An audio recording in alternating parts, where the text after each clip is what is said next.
What is up, you guys, and welcome back to the Project Manga podcast, where we cover One Piece, My Hero Academia, Black Clover, Mashle, Chainsaw Man, and Jujutsu Kaisen week to week. I'm your host for tonight, Noxie. What up, y'all? Spoderman. What's good? And Rilakuma over here. Yeah, dude, I didn't know we were all using our superhero names. Well, my name is Bishop then, okay? and if you can't tell, we are all a little bit dressed up. If you guys are watching on YouTube, Halloween was just last night, so we figured we would kind of try to bring a little bit of a cosplay Halloween costume situation to you guys tonight. We thought that would be fun. Mine's very last minute, if you can't tell. But we got Rilakuma, Spoderman, and his good buddy Bishop, okay? And tonight we are getting into Weekly Shonen Jump issue number 48. Before we get into the conversation tonight, of course, we would like you to take a look at the link tree down in the description. That is going to be where you see us on all of our individual social media accounts, other online communities that are associated with Project Manga, ways to listen to the Project Manga podcast on audio-only platforms like Spotify and Apple Music, and ways to support the Project Manga podcast, including our Patreon, which is going to give you a bunch of perks that are going to fall in line with early access to all of our content and things like additional manga reviews. We do have a second Patreon exclusive Weekly Shonen Jump review show where we cover things like Undead Unluck, Dr. Stone, Kaiju number 8, Jigo Karaku, things like that. But getting into the topic at hand, Weekly Shonen Jump issue number 48. How do you guys feel tonight? Bro, this is gas, electric, trash, water, sewage, all of them. Every bill I got. This is so fire this week, bro. Yes, full week. Rip Eagle, because he's going to miss out on an incredible discussion. Mm-hmm. But I feel bad for the man. So yeah.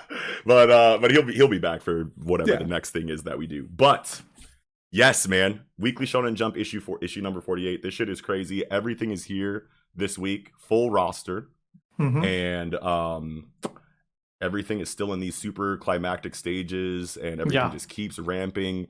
It's crazy how like Jujutsu Kaisen and My Hero Academia are keeping this insane momentum inside of these crazy arcs. One Piece momentum is finally starting to pick up. Tensions are starting to rise. Really starting to feel a lot like a war arc that we're in right now. Mashle going crazy. Black Clover, you know, doing Black Clover stuff. You know what I'm saying? It's lit, bro. But yeah, man. Let's jump in. Let's jump into Jujutsu Kaisen, chapter 128, the Shibuya Incident, part 45. First thing I got to say is I'm taking this off. I'm already hot. So I thought I was gonna wear that for a little longer, but no. I'm leaving mine out. I did it. It's here. I mean, yours actually looks good. I look like Spoderman, so that wasn't Spoderman. I didn't even think that you actually did look like the actual Spoderman. That's no. I mean, I just look like Spider-Man you find in the dumpster. You threw the mask on your head. Bootleg toys and shit. Oh shit, dude! Those fucking comics, though, I've completely forgot about those. Hilarious. But getting into Jujutsu Kaisen chapter 128, this opening, Mekamaru. Yeah, dude, this opening scene here, so well done, so sad. Hell yeah! Like for going into like the action heavy chapter that we get like coming out of this scene, getting this at the beginning is pretty heavy. You know what I'm saying? Yeah, for sure. We've been waiting to see what's going on with the rest of this AirPod Mekamaru plot. Obviously, we know now that he was coming back to the Kyoto school, which a lot of people probably surmised was the case when he told Yuji he had one more place to go. Directly to Miwa. We certainly did. Yeah, absolutely. Yeah, definitely we did. And I mean, it's kind of obvious, you know what I'm saying? Like, where else would you go? We speculated on a couple different options that it had, but the only thing that felt right was like, go get Toto or go talk to Miwa. You know what I'm saying? So it's like, but it feels good to finally get the conclusion of this, and it hits so fucking hard, especially this panel on chapter 4 at the bottom of chapter 4 with Miwa just welling up. About to start bawling, bro. Like that's so like well drawn by Gege. You know what I mean? And like a lot of people, you know, complain about how like, you know, Gege's like art style or whatever, like, yeah, it's gritty and it's sketchy, which fits the tone of the series. But a lot of people, you know, complain that sometimes Gege can miss on character designs or facial expressions because it's trying to have too gritty of an art style. But right here in this Miwa panel right here, dog, this is so real right now inside of her facial expression. Like, I'm glad you said that. Like those were the options, like for Mechamaru to go get Todo or Miwa, because I didn't really fully remember like Miwa talking about how like she wanted to meet Kokichi in real life, you know, not Mechamaru, him actually, you know, like at the beginning of the Shibuya incident. Like I didn't really remember that a ton, and I'm glad that I like went back to look, because I was like, I don't feel like, I was like, obviously we have a lot of time with Kokichi / Mechamaru that we can feel like you know his grief in this situation. But me, I was just like, man, this hits for me, but I feel like I'm missing something here. So I went back to see again, and I'm like, oh yeah, that makes sense. I remember that now. But like right away, I'm just like, this is a lot of investment for a character I don't think that we had this build up for. Right. And we definitely did. It was just it wasn't a lot of it, but it's I love there's a couple other things here, like Miwa has like this inferiority complex. Like she was talking about it during the Goodwill event. So like this is starting to become a problem for her, which is good for her. I mean, not good for her, but good for her character, right? Like for us to get some you know, some of her motivations and whatnot. And this spotlight with her, to me, feels like she's going to be very impactful in Shibuya, more so than the rest of the Kyoto squad, which I've talked about it maybe a couple episodes ago or whatever. It's going to be hard to beat Todo on Impact, I'm going to tell you right now. Okay. Excluding Todo. On the train for sure. The one, absolutely. Yeah. But that's the thing. It's like, I wanted like the Noritoshi versus Choso, and if that were to happen, that would be so hard to like beat for Miwa. But now with this spotlight on Miwa, it's just like I feel like she is going to be super impactful, and the Kyoto kids are all going to have their little boom, boom, boom here, there, but it's nothing going to be as big as like Noritoshi versus Choso, because that would be huge. And Choso, we talked about massive. It would be so if massive. Gege gave us that in this same arc as everything else that's happened so far, it would be so much. Like it's it would so be craziest crazy arc of all time. Almost. It's literally like this is literally fan service, the story arc, if it comes down to something like that. But also at the same time, it's so huge for the overall plot of Jujutsu Kaisen and the future of the series. So it's crazy that you would fit that much like fan service. All of your faves are doing shit this fucking arc, you know what I'm saying? And they're all stunting at some point, you know what I'm saying? Like everyone is getting a crazy showing one way or another. Some of them die by the end, but I mean, like everybody's getting some this arc. Everybody is eating, which is crazy. If we get Kamo versus fucking Choso, I now with this spotlight on Miwa, I just think she's gonna be the big whatever. She's gonna be very impactful. Obviously, you know, Todo, but like Noritoshi, like Mai's trash. Like, just get Mai out of here. What, she could only summon one bullet a day. It's like maybe now she can summon two. Maybe she got two now. It's like dude, Mai is so trash. Like, it's like I really hope like she can develop being that she is part of the Zenin clan and that she is also an outcast, even though it wasn't like painted that way. But she's just she couldn't like develop a Zenin whatever inherited technique. She didn't get one, so like you know, it's this option for her to shoot one magic bullet a day. Like, well, for the future of Mai's character, I always like had like two ideas on like how Gege could handle her. You know what I mean? Sure. And it's either she introduces her like very underwhelming power wise, just to give her a huge strength boost in a way that we weren't expecting, but still relative to what we've seen her do so far, which would be a really cool surprise on behalf of like Gege to show us like, no, I have something for Mai too. You know what I'm saying? Like I just, you know, like that would be cool. Or Mai could take, you know, a less combative approach and maybe like work her way into the political atmosphere of the story in some kind of way, considering her ties to the Zenin clan and obviously her animosity towards, you know, Maki or any of the other elders there, or whatever kind of crazy dramatic Zenin plot we get later in the future of the story. And she does have animosity towards the higher ups, just like Maki, and she just wanted Maki to just forget about it. Let's not be Jujutsu sorcerers and just live regular life. And Maki's like, no, fuck that. And that spurred Mai on to, you know, step her shit up too.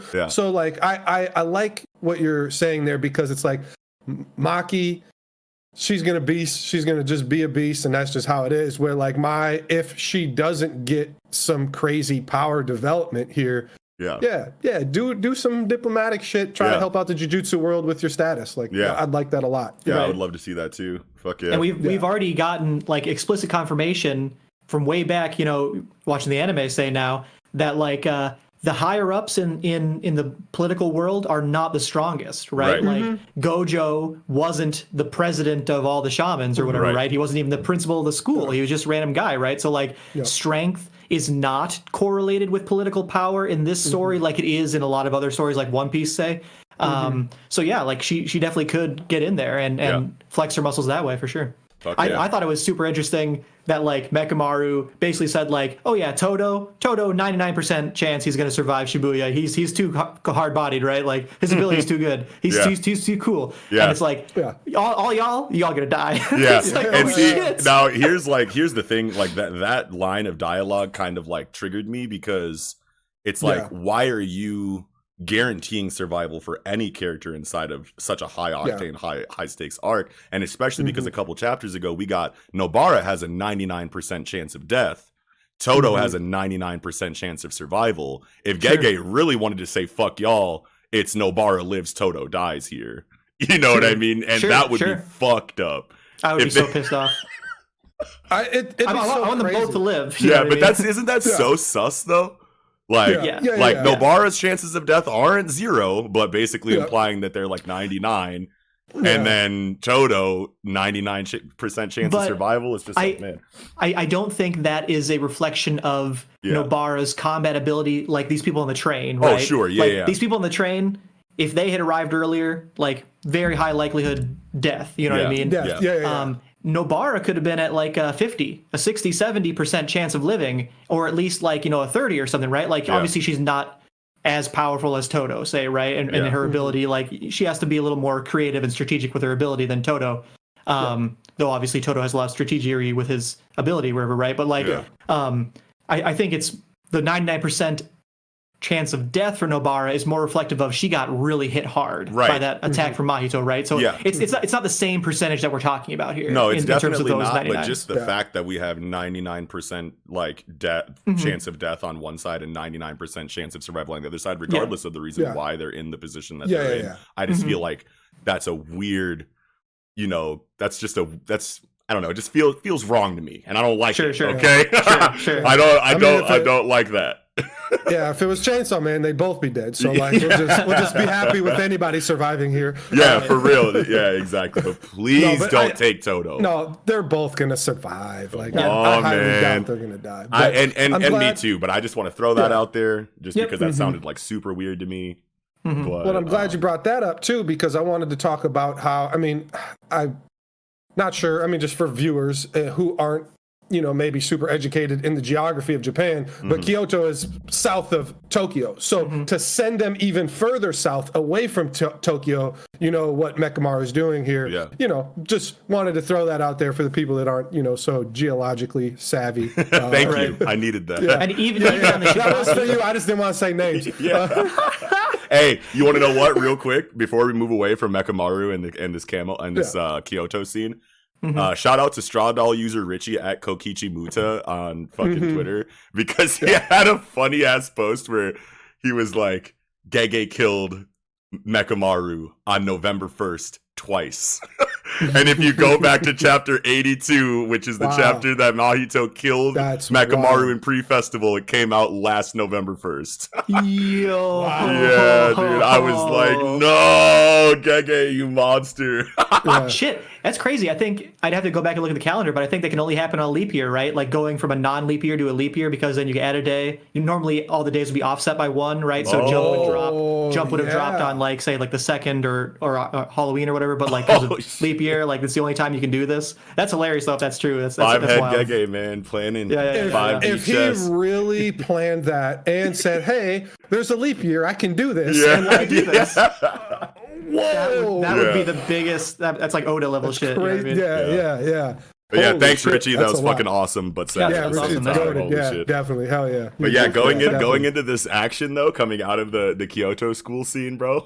My first question here is: did Yuji literally use his hand like a scissors and cut a piece of Mahito off? Because it looks like he just wait. first panel, he kinda put his does, hand yeah. and crack, And like, then that snap, crack, that you know? sharp pointy part is now separated, Yep, it's separated. underneath the But his crack hand's sound like effect. this after it. So Yeah. like I thought that too, and I was like, yeah. So this after that, which means he snapped. snap. Yo, Gave him scissors. Yeah. Scissors. Yeah. Oh.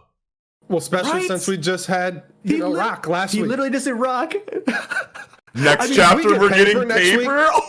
Yuji It's doesn't just have gonna a paper be. attack. It's He's just just gonna gonna be an punch him open in the palm, like to the nose. It's a muff. He's just gonna muff him, like, get out of my face, Your bitch. ass on it. Anyway, regardless, Yo. somehow a piece of Mahito is broken off. Yeah. And like I adored loving these two pages 8 and 9, and just trying to piece together The movement. what was switched with Toto's clan, right? Okay. Yeah, And yeah.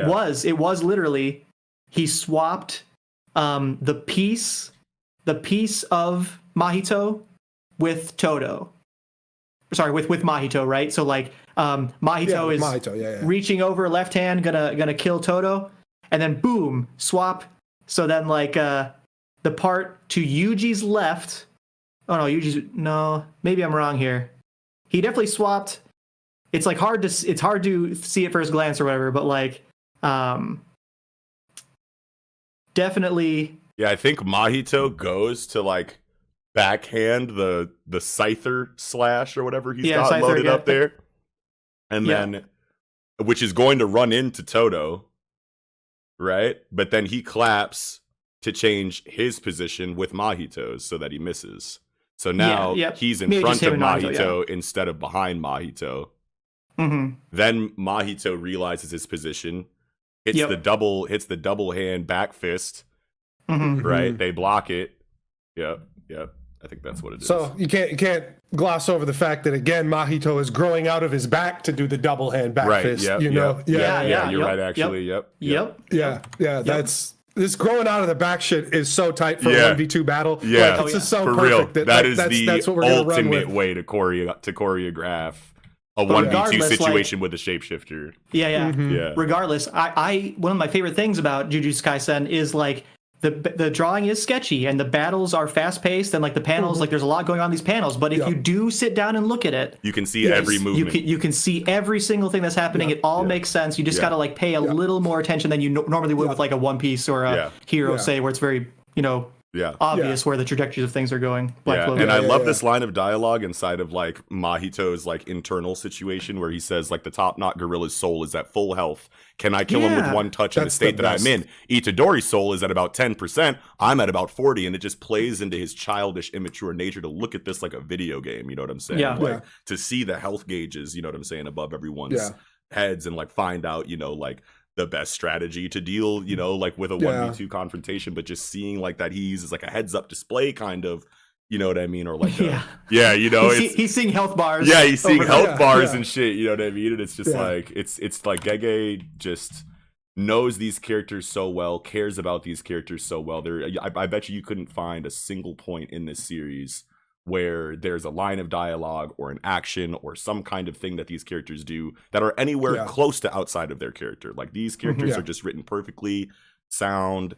Everything is neatly pleated and pressed and ironed and hung out, and everything is just always on point whenever it comes to character writing inside of this series, which is crazy that you get so many check marks in action, choreography, lore, characters. You know what I mean? It's just like this.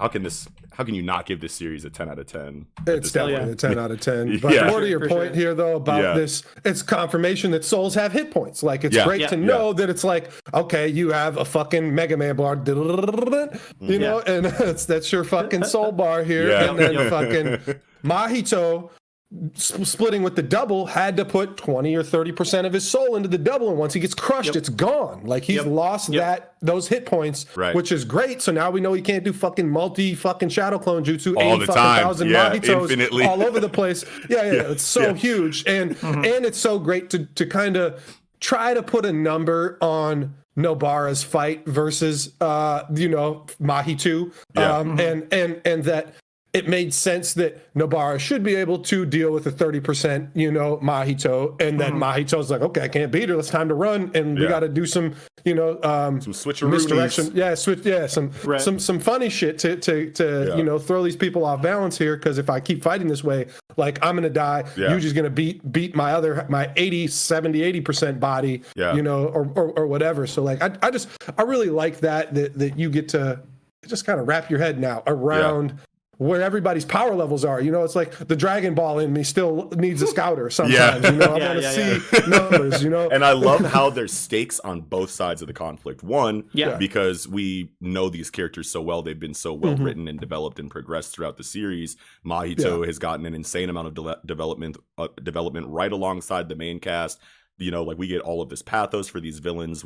They're not, their motivations are well fleshed out. They feel more like people than just opposition, to the main squad. So whenever you have a situation like that, you're going to care about, the antagonists or the villains a lot more just off that alone. But also inside of the conflict, now that we know these characters so well, it's like we can feel this, even though we want Yuji and Todo to win, we can feel the stakes for Mahito too, right? It starts off Mahito 1 versus Yuji, which is a hard counter to him considering his situation with Sukuna and being able to see the contours of the soul. And then you have a hard counter to Mahito inside of Mahi 2 versus Nobara, who also has soul contact inside of her sorcery kit. You know what I mean? She kind of hard counters Mahito as well inside of the resonance. Then, you have Todo added to the equation, who's just broken in general, especially in a situation like this where you can swap in and out a hard counter to Mahito whenever you fucking need to land a hit, swap him out whenever you don't want him to get hit. You know what I mean? It's just like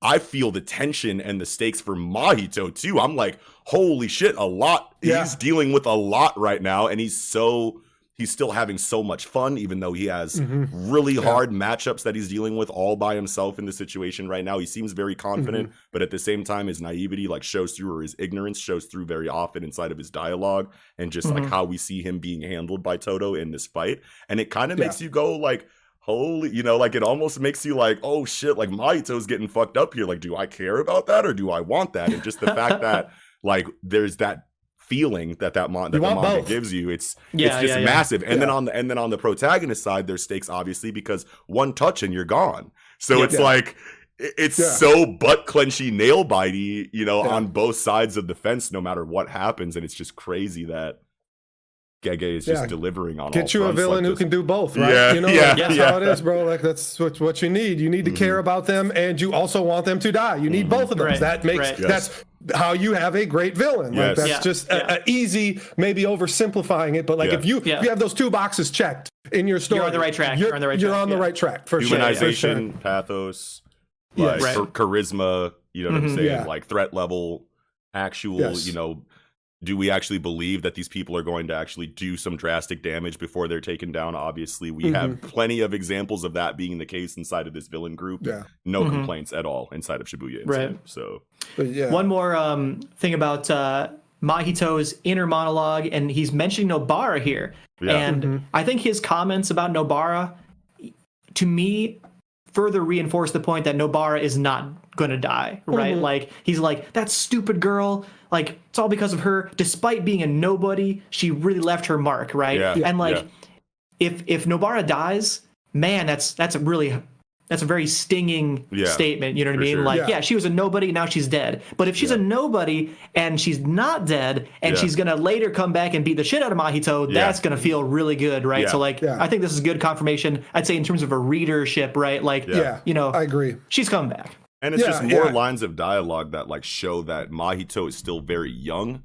You know what I mean? Because this is like what was last chapter? Oh, the useless Itadori. He can keep him away from me. You know what I'm saying? Like with his boogie woogie, not so worthless because he just rocked you with Jajankin pages later. You know, oh, Nobara was a nobody. Was she really a nobody though? Because she took like 40% of your fighting power away. So maybe you should stop underestimating these characters, but at the same time he's wildly confident and he could end this entire conflict in one false move. So it's like it's like imagine max potential Mahito that's not in a learning phase stage anymore of his life. You know what I mean? Like that's scary to think about if this is how well he performs at like an adolescent level or closer to an adolescent level than like a full grown master level. So it's like definitely. I like both those things were said about those two characters because they kind of are like nobodies and worthless, like within the confines of the story. Like obviously that's not true, but like Itadori, Yuji here was not a Jujutsu sorcerer, not a Jujutsu sorcerer,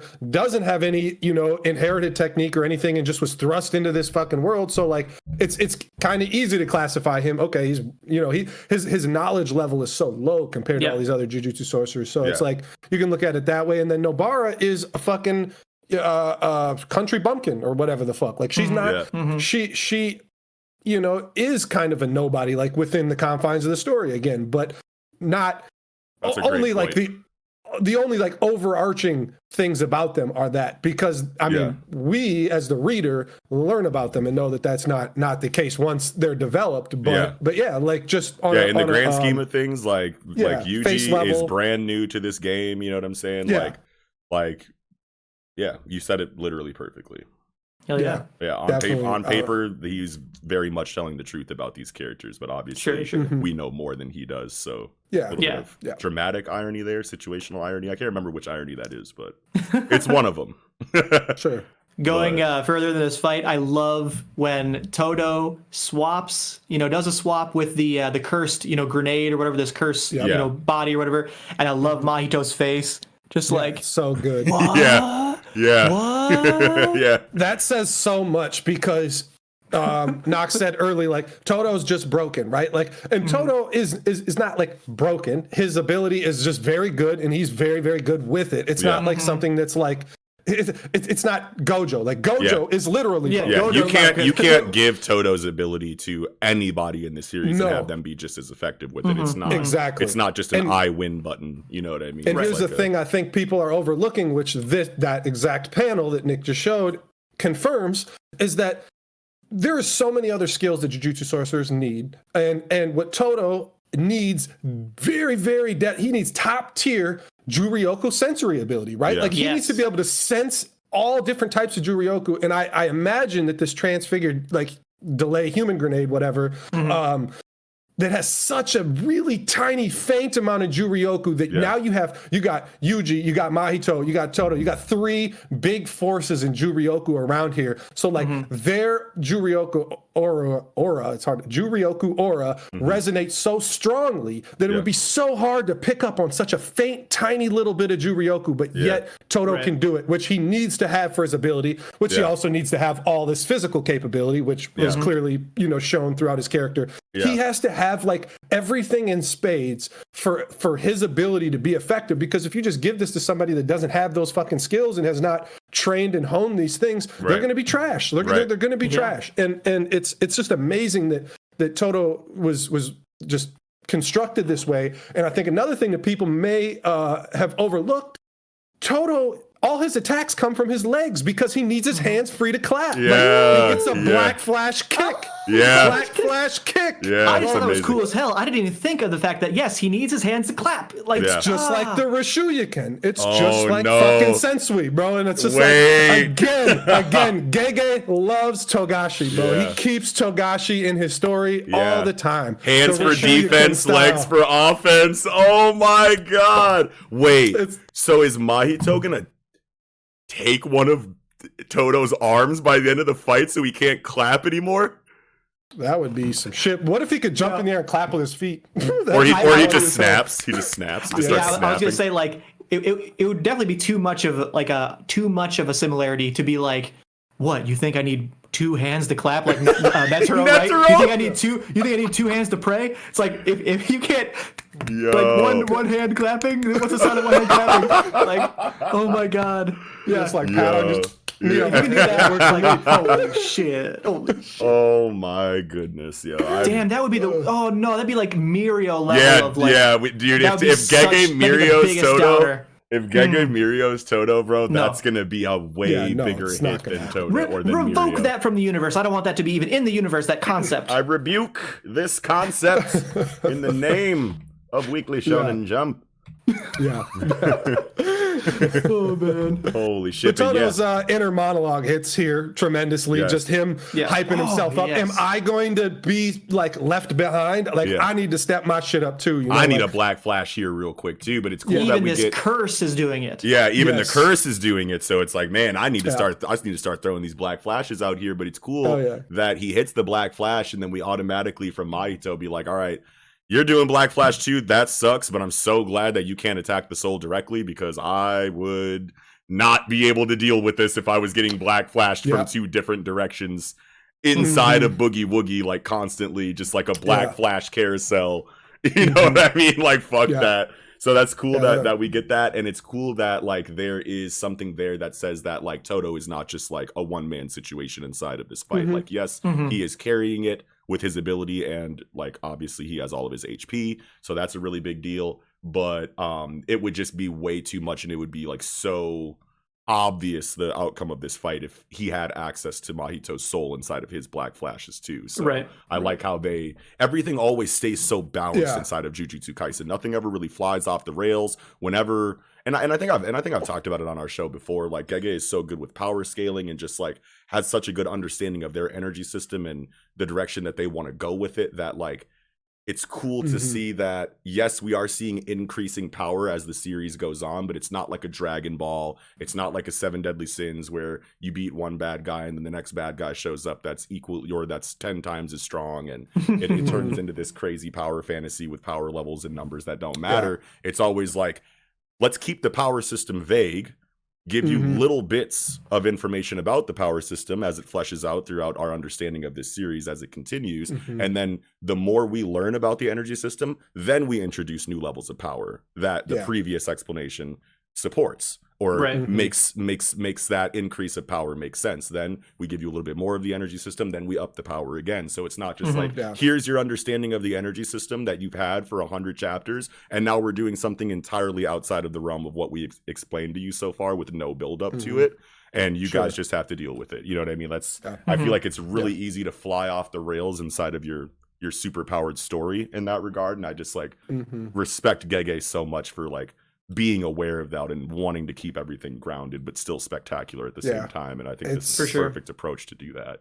Yeah, it's a different approach to like, you know, Togashi. I mean, like with Nen, and because you get such big exposition dumps, and that Togashi just thought about his energy system probably for 10, 15 years before making his story, that he was able to continuously make this, like the energy system always makes sense, right? Like where, and that's, I was trying to kind of explain this to my wife since she's watching the anime with me, the Jujutsu Kaisen anime, obviously with me. And it's like, we're not going to get Togashi like exposition dumps on this energy system. So like, I'm trying to explain to her a little bits and pieces of this without like spoiling too much. I'm like, holy shit, this is fucking hard. This is hard to do. It's I really think the hard. difference with Togashi is that Togashi has such a complicated system. We know that Nen is very profound. It's very deep. There's a lot to it, but it can everything that happens be explained inside of a small diagram of of explanations. And when everything is so thought out and tight knit like that, you do it in a way to where you have like big feats of like power and strength inside of the series that are crazy because of our understanding of Nen, and not just crazy for the sake of being crazy. You know what I'm saying? So that's why people say that the world of Hunter x Hunter is so underpowered compared to other universes like Naruto and One Piece and Dragon Ball, because it is, but it's better that way because we actually know what the fuck is going on all the time. So it's like, I would rather have, you know, not as flashy of fights and, you know, moves, you know, but have everything make sense in continuity, you know, than just be able to say my main character can destroy a star, you know, okay, cool. You know, cool, what I mean?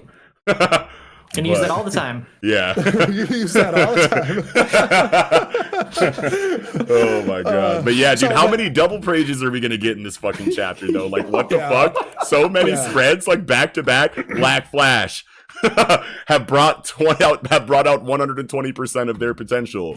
I don't think this is another one. Oh yeah, blows the kiss. So amazing. Love it. Yeah, so his character too, and it's like it's crazy how he can be out of the story for so long and still come back 100% Toto, except for in the character design, because I don't know where he got this nose, but I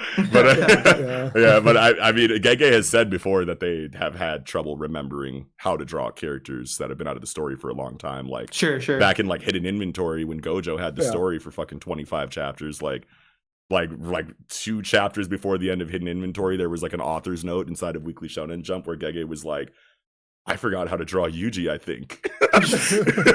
You know what I mean? No. So I don't know if that's what's going on here, if M.A.N.G.A just decided that Toto needed an aesthetic update, but sure, like definitely that was something that I don't think I pointed out in previous reviews that we've done, but I talked about a little bit online, is that like it was kind of jarring seeing like Toto again for the first time, because like, you know, I had been waiting for his character to come back, so I'm like going through Jujutsu Kaisen, and I get to the exchange festival, and obviously I have to thumb through that whole thing, and I'm just like, man, I wish Toto would come back in the story. And then so I'm like freshly out of exchange festival, like a couple weeks before Toto came back, and I'm like, who the fuck is this guy? You know what I mean? Just feels like he should be at like a slam poetry night, you know, like anything can be a slam poem if you talk this way, you know. It's like it's just I think that's like the greaser like brawl like Broadway play. What I meant was just like snapping to clap. Yeah, is what they do. I thought like beatniks or something. I don't know, like some 50s poetry shit or whatever. At like poetry, like live poetry sessions, they snap to clap or whatever. I don't know if you guys have heard that, but I'm glad you talked about. I'm glad you talked about like Mahito being able to block the Black Flash, and more so that it's not damaging his soul. Because I was thinking about it, because we kind of talked about it, I think last week or maybe 2 weeks ago. Like why Yuji can damage, you know, Mahito's soul directly. And other people can't. It just, when I'm seeing this too, I'm thinking like, okay, is it because Mahito blocks it and he's not taking a direct hit that his soul is not taking damage from the Black Flash? Or, you know, is there more in play there, which you were explaining a little bit? But just kind of thinking of it too, like, okay, just all these different possibilities, you know, like if Toto blocks and gets hit in the arm, is that only going to take like 1%, 1% or 0.5% of his soul off because he's blocking? It's getting hit in like a non-vital spot where you imagine your soul to be in this region, right? You know? Right. Well, I think the way that it goes is that Mahito has full control over his own soul. Like it's basically like, you know, so he's moving it. Yeah, most people are like Elder Tagoro moves his heart. Most people are like body first. You know what I'm saying? Like that's like they're not thinking about like their soul like damage or their soul HP or anything like that. They're literally just their soul is there, but it's their body that does everything in case of like Toto and things like that. But Mahito is more so like soul first and then body second. So because he has this like intense control and understanding of the soul, if you damage his body, the body conforms to the shape of the soul. So you hurt his body, you might fry his arm or chop his arm off or something like that. But then he's just going to tell his soul reshape to a full body, and then the body is going to morph around that and be whole again. You know what I'm saying? So it's like if you, or can he maybe even like move the soul out of his arm that he's guarding with? Like here, you can hit an arm that's all body, no soul. Doesn't do anything with the Black Flash. And because all his soul is out of his arm. Either way, like. If it's like a combination, what y'all two are saying, that like an arm is like maybe 5 max percentage of your soul percentage, right? Like, or maybe it's like 1% of your soul. If you lose that, it's not a big deal for Mahito, right? Mahito can just regrow it back and shuffle that 1 to 5% around in his whole body. But a regular person can't do that, so it's always effective against them or whatever. Here's a better way to explain what I was trying to say. So let's say Mahito has a full human body. Right, and full human body is at 100%. Soul is at 100%, and the soul is in the same shape of a human body. But then you blow Mahito's arm off. You've only blown his arm off. You haven't attacked any of his. His soul is still at 100%. He loses that arm. Now that 100% body is at like 80% because it lost the arm. Well, the soul is still at 100% and in the shape of the body. So the body is just going to come back. Like the arm is just going to come back and be 100% of a body again because the soul hasn't been damaged. It's just going to it's just going to go back to shaping around the soul, which is complete.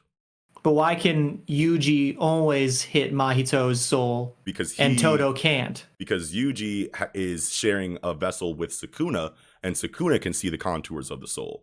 So Yuji, by extension, can see the contours of the soul and attack them directly. Yeah. Because Sukuna can see it.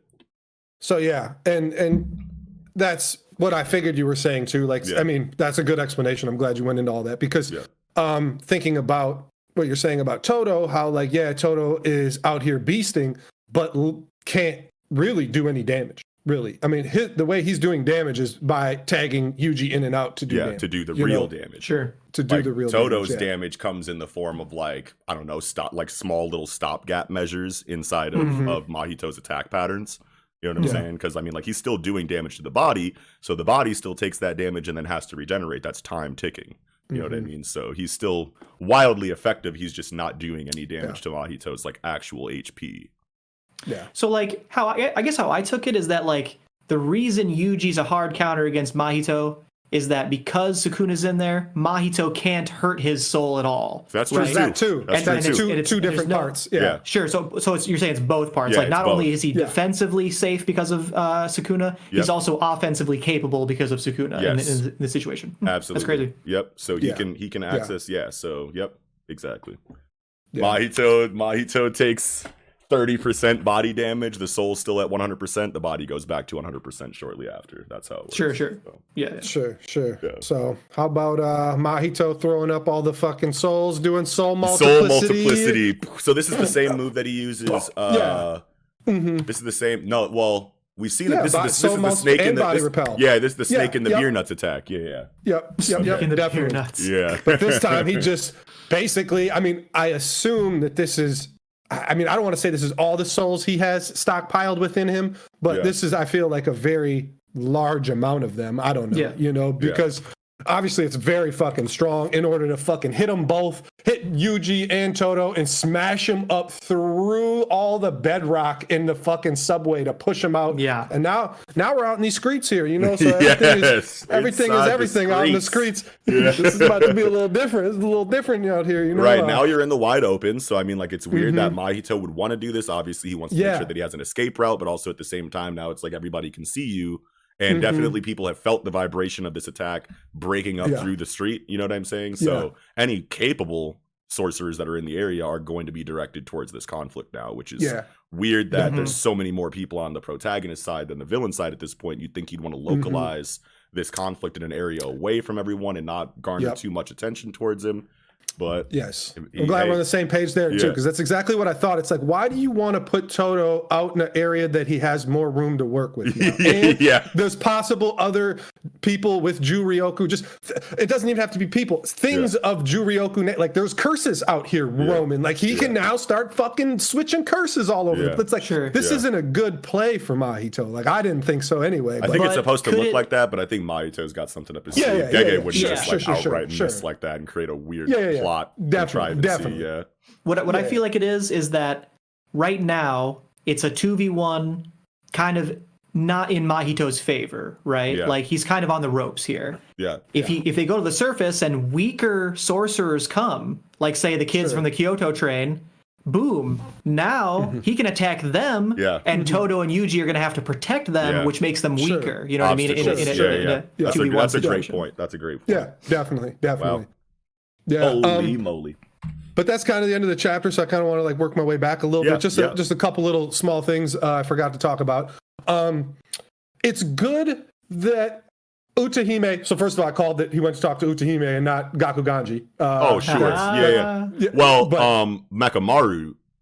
Or wait, who are you talking about? That's what I was saying. That Mekamaru went and told Utahime / the Kyoto kids and not Gakuganji. Like I didn't want Gakuganji on the scene, and I don't want him to I don't know. I just obviously don't like the guy, and it's good that these. Well, and I think it would. So wait, you think these guys are here and Gakuganji doesn't know why? Yeah, I think that. I mean, that they. So Mekamaru doctored their whatever reports, schedules, or whatever schedules, to you know, basically get them out of harm's way, right? And so I don't think Gakuganji would know about that. And then I don't really realize. There's no way Gakuganji doesn't know what they're being sent towards right now. Like, this has been going on way too long in ways that are way too obvious what's happening over here. Is Mekamaru telling just the Kyoto kids in Utahime, and they're doing this, you know, without Gakuganji's knowledge? Even though Gakuganji knows of the whole overarching thing, he says, okay, according to the reports, you guys are south of Kyoto dealing with whatever the fuck was that. And now they get to come in without him fucking shit up. And it's good. Another reason why I like it is that Mekamaru is giving the Kyoto team closure on he was the traitor. People found that out, but he's basically getting to explain, like, hey, this is why I did what I did. Like, I needed my body, you know, like it's something I've longed for my entire life. But soon as I got it, it was smoke. Like I had to, you know, use everything I had to fight these guys. And it's just, it feels good to me that people are getting the knowledge that they need on that situation, because it was always kind of like a gray area. It's like, okay, who's the traitor? Who's the traitor? Okay, we find out as a reader who's the traitor, but then you don't really know much else about it because it was just Mekamaru, you know, Getu and Mahito there. And that was really all it was. So like, I'm glad that this information is brought to them. They get closure on the situation. Utahime's even like, we can't dwell on it. He's dead. He died. Whatever. It's about business. Let's go. It's great to see the teacher saying that type of shit, even though like all these Jujutsu sorcery kids are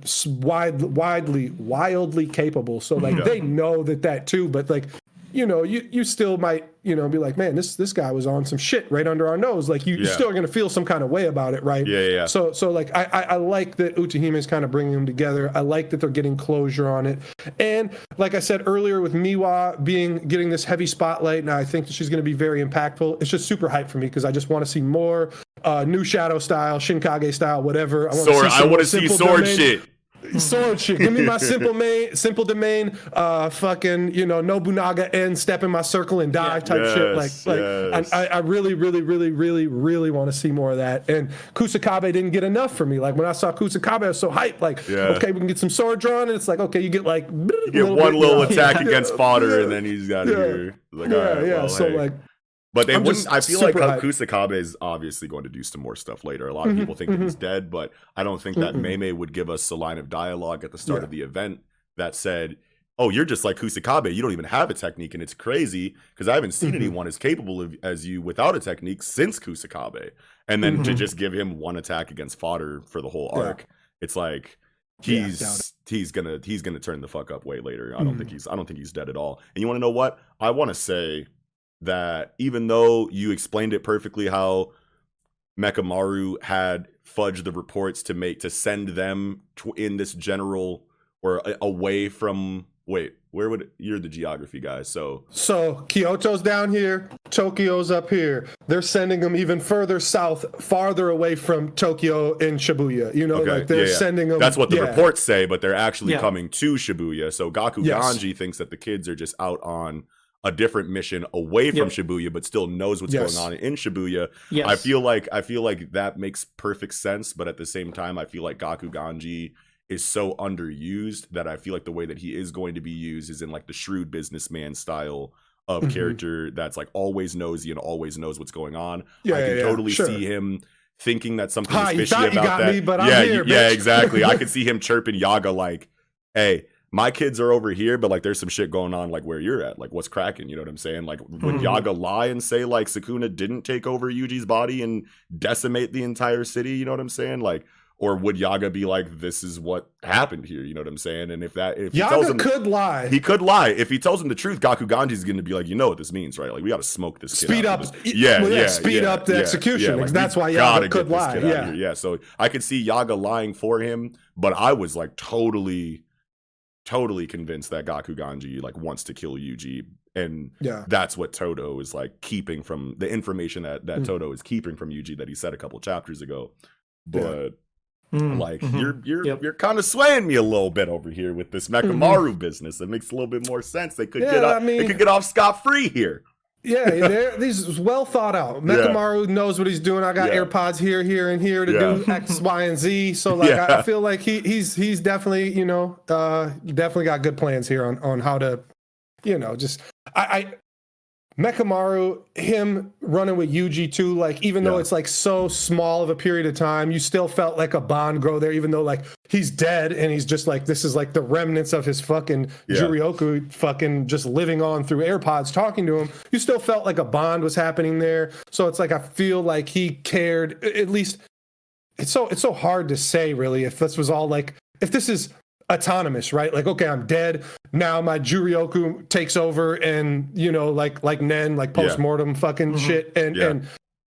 Or, hey, the AirPod has enough sentience to understand, hey, this is a really good dude. I'm really fucking with him. So I'm going to make sure Gaku Ganji, not giving this man any more fuel against Yuji than needed. Yeah, I like that a lot. And it's crazy how like Jujutsu Kaisen is something where it's like it's doing so many traditional shonen things at like maximum potential, but also like bringing in a whole bunch of like new things, not like wildly like revolutionary or anything like that, but it's like name another shonen series. I'm trying to think of one. I'm not saying that they don't exist, but if you can name one, remind me of another time where a character was introduced, existed for a while, died, had a post-mortem effect on their ability that allowed them to continue being a character for a little bit, and then they don't just stay in the story after that. Like, they go back to being dead after coming back to be more impactful than they ever were before they died, just to die, like, officially at the end of that. Like, that's such a crazy thing like that I feel like I've never seen. There might be a character like that in our next segment, so good. But that's the only one I can think of. Yeah. Well, comments, hit us up if you know of anyone. But I just think that's so fucking cool. It's just like I'm trying to think of like how this Mechamaru situation would be handled in like any other shonen that we even that we cover right now. You know what I'm saying? And it's just like it doesn't happen. It's like happen. You know what I mean? Like that's just such a new. It could happen with Nen, but that's the only other energy system I know of that could even that would allow it. That would allow it. Yeah. It's just so fucking. We ain't getting that. So like, it's just such a. It's just crazy thinking about how many ideas and how much thought and time and tender love and care was put into this arc, bro. It's like you want to talk about classic shonen arcs, bro. Like, I feel like we're really looking at one here, but no question. Yeah, but did you guys have anything else? You guys. Yeah, that's all I had. What a conversation for Jujutsu Kaisen. Well, and I know we were so hype about last chapter, but like, honestly, I like this type of chapter a little bit better to do. Like, there's so much that I could just sink my teeth in. And it's like, last chapter was definitely a total package of just so much like build up and so it's just so great. It was just a complete story in an isolated chapter. In one chapter. I just, man, like so much in this one, like so much to think about, so much to hypothesize on. Like, a much stronger chapter conversationally. Yes, that's what it is. But last chapter, I'm still saying that's your favorite chapter, of the series, and a lot of people are saying that this one was even better. And it's like I'm not going to argue with you, but like me personally, and that's, it's like like this. That's how a good story works. Like the new chapters are going to be better. Keep outdoing the one before. Yeah, absolutely. A lot of series can't really say that they can do that too effectively all the time. You know what I'm saying? Like there are definitely stretches where each chapter is better than the previous for stretches of time inside of all of these series. But I mean, that last chapter of Jujutsu Kaisen just felt right. You know what I'm saying? It just felt like a true 10 out of 10 for Jujutsu Kaisen to me. But okay, getting into Chainsaw Man chapter 91, power. Yes. Power. Power. Power.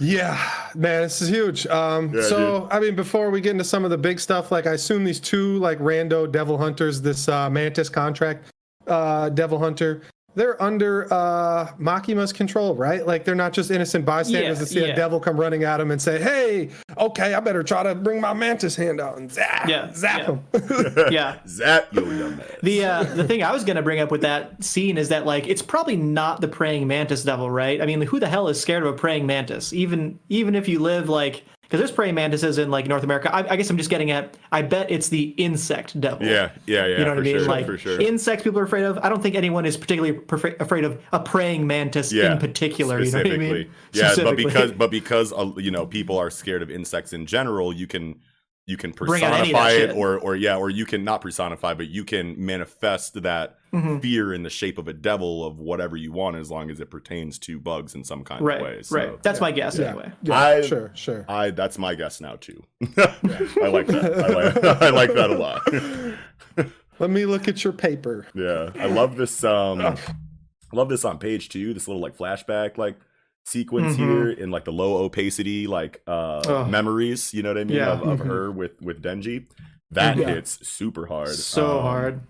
You want to know what, dude? I feel like characters in Chainsaw Man are so like they're well done, they're well written. I mean, like there's no doubt about that. But it's just so different. Like like you can't use like shonen history or like your experience in this genre to like, or in any genre, like even I feel like to really get an idea for, or not to get an idea, but like you can't really use history to, you can't bring expectations of like how like characters have been written in the past to like try to analyze Chainsaw Man, because it's doing everything so outright like unique and different than anything that we've seen before.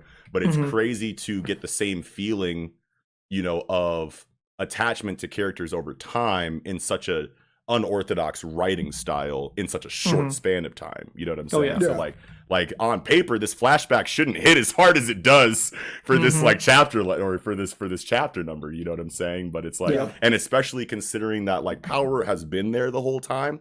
But like if we take a look at like actual situations that like Power is like wildly significant inside of, it's like she's taking a backseat to Denji, Aki, even Makima as far as screen time goes and like important like points in the series. Like Power has always been more so of the comedic relief, even though she has a very strong like real presence in the series as like an actual character. Her character has been used relatively gaggy throughout the series. You know what I'm saying? And it wasn't until we came back from Hell that we started to really care about Power. And it was so crazy when that chapter came, because I was like, when did I start caring so much about Power? You know what I'm saying? I was like, and it's hard to quantify or to explain like Chainsaw Man off the, you know, in like a in like an off the cuff kind of like situation, but there's development there. It's just different, like the way that it works. I mean, because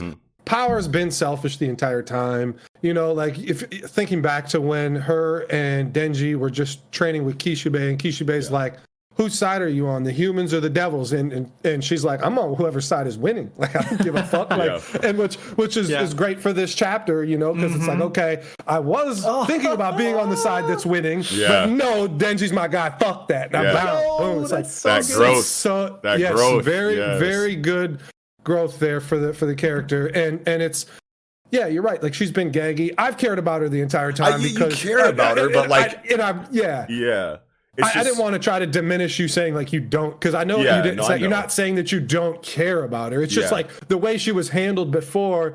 Like you didn't have this, like you didn't jump deep within her character because it was gaggy, and it's just like she's there for comedic purposes, you know. Like, and when she finally does get this serious focus as a character, I'm wondering, why is this hitting so hard when she's been handled as comedic relief up until this point? She'd be like, we come back out of fucking Hell, and all of a sudden I'm like tearing up because of how traumatized Power is after her time in Hell, because it's so beautifully executed in that chapter.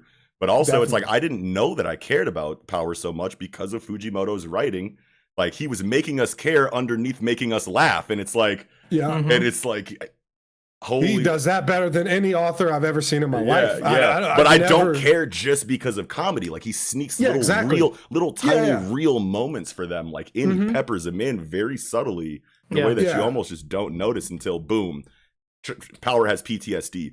What? You know what I mean? Like, no, Power, like, and it's just like, well, and she had like, I don't know what you want to call it, just like these psyche issues, I guess, like from the beginning with the cat and like being like born out of nothing and have like no idea what she is, and she's just like running naked, fucked up. Presumably her mind was fucked up by Makima, which I don't know if that's really the case anymore, since I was talking about how she's a cat and she can't be controlled anyway.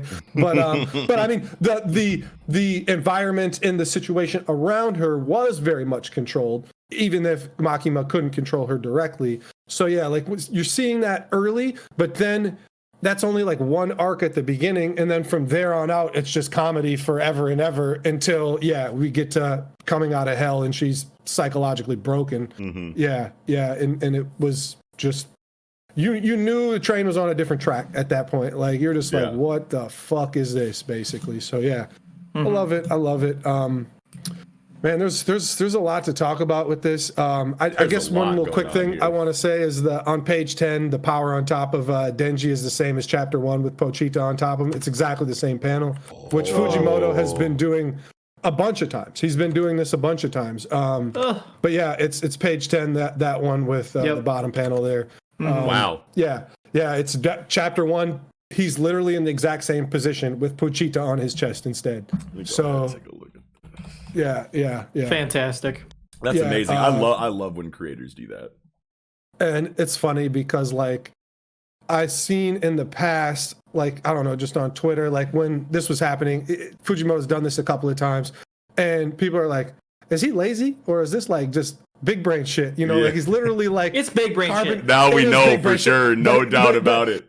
And I think these people were trolling because it's like, oh yeah, he just carbon copied the fucking panel and slapped a different, and it's like, obviously that's not the case with a fucking writer like this. Like, put some respect on Fujigoto's name here. Right, like, that's fucked up. But like, I just before, like that's like what thought came to my head. It's like, obviously this man, everything he does is calculated. He's hashtag calculated. He should put that in his fucking Twitter bio. Like, it's damn, it is the exact same thing. Page 34. Yeah. Top of page 34 on chapter 1. Shit. Woo, boy. Fujimoto Tatsuki. It hit so hard for me when, the scene where obviously some sort of flashback, right? When Power first became a fiend, perhaps, or whatever, or, she's feral, essentially, right? Coming out of on page 7. Yeah.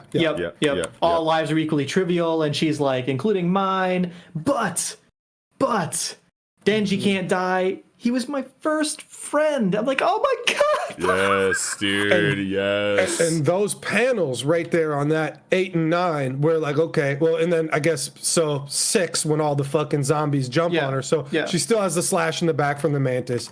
Then the fucking zombies jump on her. And then this first panel on page 8, there's like her skull, whatever, her mask is like getting crushed and obliterated.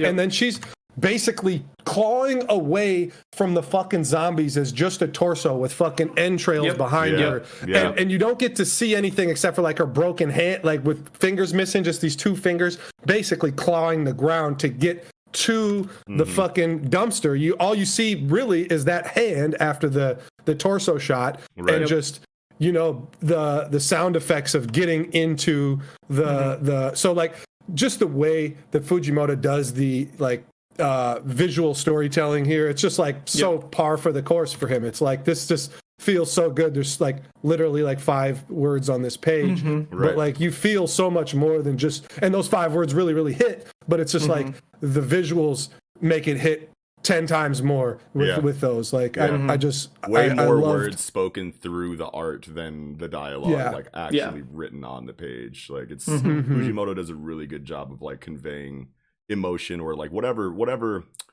message a scene is supposed to do, to convey. It conveys it and then some inside of Fujimoto's art. So wow. And then in the scene inside this garbage can or whatever, right? Like the lightest chapters or the lightest pages in the chapters inside such a dark space, you know what I mean? Yeah. But like goddamn, like Denji being like, yeah, I'm good. I've lived enough. Like, had a good run. Like, I just can't do it anymore. And Power asking, "Do you miss me so much that you can't do anything?"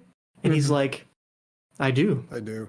God damn, that slapped. Yeah, what the fuck? Yeah, and I took that. I mean, obviously that's meant for them to, but basically she could have said, "Do you miss us?" Like me and Aki. Like I took them, both there. Obviously, it's just these two. Their two moments. But like when Denji responds, "I do." I just picture in his mind he's thinking of both Power and Aki. Sure. And yeah. Even if he was only thinking of Power, though, it still slaps. But I do agree with you. Like this whole depression arc into Chainsaw Man arc into now Denji's out of Chainsaw Man started with the depression of Aki, obviously. Yeah. Well, and the depression. Yeah. Oh, I'm sorry. Just this depression like arc, basically.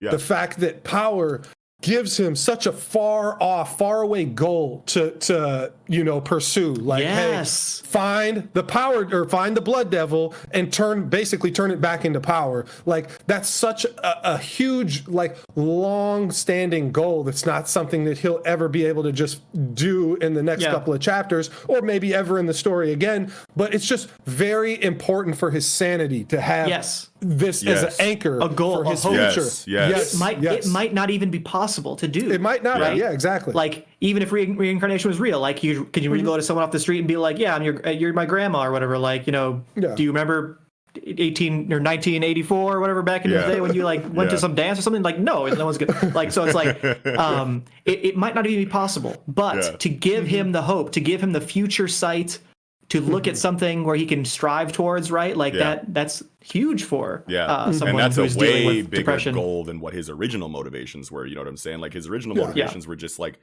to like hook up with a chick, I think was what it was. Yeah, you know eat good food. And he goes into it on this page. He's like, I lived long enough, Power. Like, I ate a lot of good grub, flirted with a girl, got to play video games with you guys, slept next to you. And when he's listing off all of these very simple things that he values the most in his life amidst all of the insanely complicated things that he's been going through this entire story, it's cool. I used to clown him for his motivations when I first started reading the series. Yeah, we all did. But seeing that he's like maintained the same Denji despite what he's gone through, and the only things that he cares about is a cot and 3 squares, you know what I'm saying? Like that is just like so huge for his character, to see him at wit's end basically after everything that you've gone through, you know what I'm saying? Like, you're still just like, hey man, like, I lived very simply inside of this very complicated world that I found myself in over the last X amount of time. But well, it's crazy for a shonen story, for the shonen MC to have these types of motivations. Like, he's not trying to be the pirate king. He's not trying to be Hokage. Like, he just wants to fucking live a decent life. I want to eat some good food. Yeah, exactly. It's like, it's just so different from any shonen story that I could ever think of, is like where your MC is just, I've already given up organs and an eyeball and all these things just to try to pay debts. So like, when I was in this debt trap, from going from there to just like living my life with you guys, I've already lived my dream. Like, that's just so wild. That's just something I don't think you'll ever see in another shonen manga, like that I could I've ever read personally, for sure. Or Let me throw some more visual storytelling narration here for this chapter. Start at page 11, right? Nox, amazing point that we are literally inside a garbage can. Yeah. Looks bright as a sunny day, right? Yep. Page 11, Denji's face, bright. And then he's describing how he's lived enough. Okay, page 12, shadow behind him. Yep. Then boom, most of his face is in shadow. His, on page 13, when he's like, there's nothing good waiting for me in life anymore anyway, his face is almost completely black. Yeah. Do you miss me that much? I do, completely black. And then boom, Power is talking him up back out of the darkness, into the light, out of the garbage can. Yep. Fucking fantastic. Beautiful. Yeah.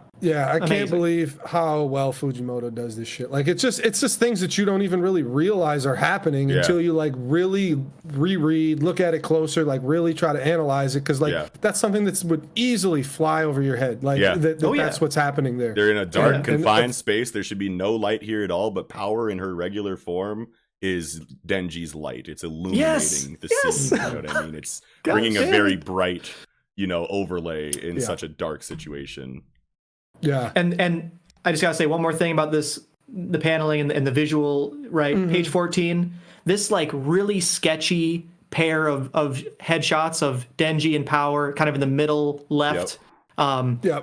goddamn, like that to me just has so much emotion, especially in Power's face, her looking at him, like something about this drawing. I don't think we've gotten this sketchy gray style a lot in this series. It really slaps. Crosshatch style shading or like stipple style shading always conveys so much emotion, I feel like, inside of like manga art. You know what I'm saying? Like you see that kind of shading in any art, you know what I'm saying? But like in manga, where it's so heavily reliant on black and white contrast, getting these like light grays shaded up with these very sketchy crosshatched or stippled, shading techniques, it really, it feels so much more visceral. Oh yeah, visceral is a great word for that. Yeah. Hell yeah. So let's talk about this contract. Like you could just say this might not be a real contract, but I fully believe it is. Yep.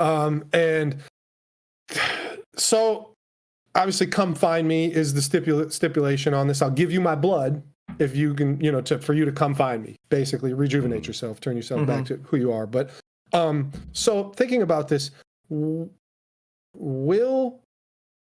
I don't think this to be the case, really, maybe, but I was kind of talking myself into this earlier. Like Denji having some residual blood devil power, within his Chainsaw Man power. So like it would be crazy to think about, but like him somehow using Power's ability to basically recycle blood through himself, giving him like infinite energy, basically. Throw the battery in the back. How did Power ever die if she could do that, though?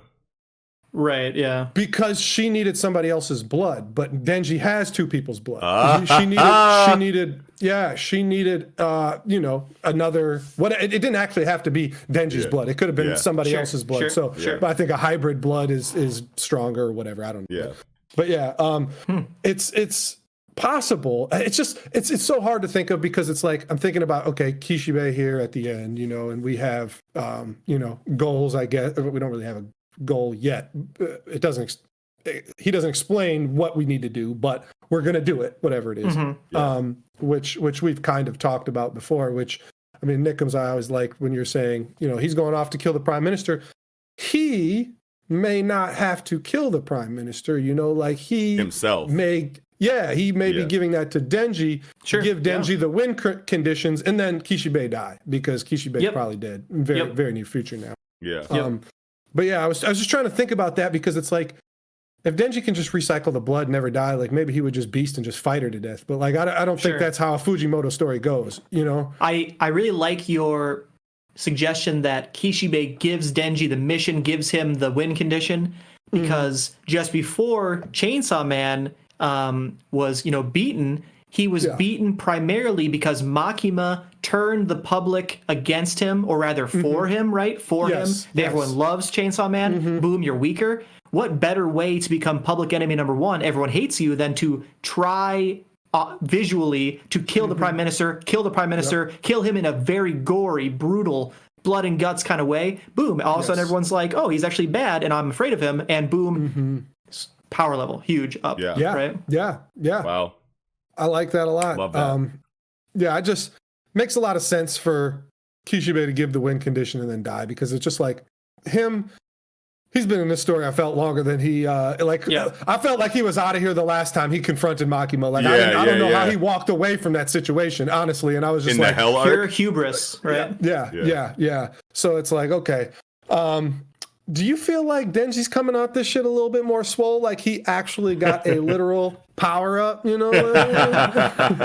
does. Like he looks a little bit more swole. I think I see a striation or two by the chest and shoulders. I'm not going to cap.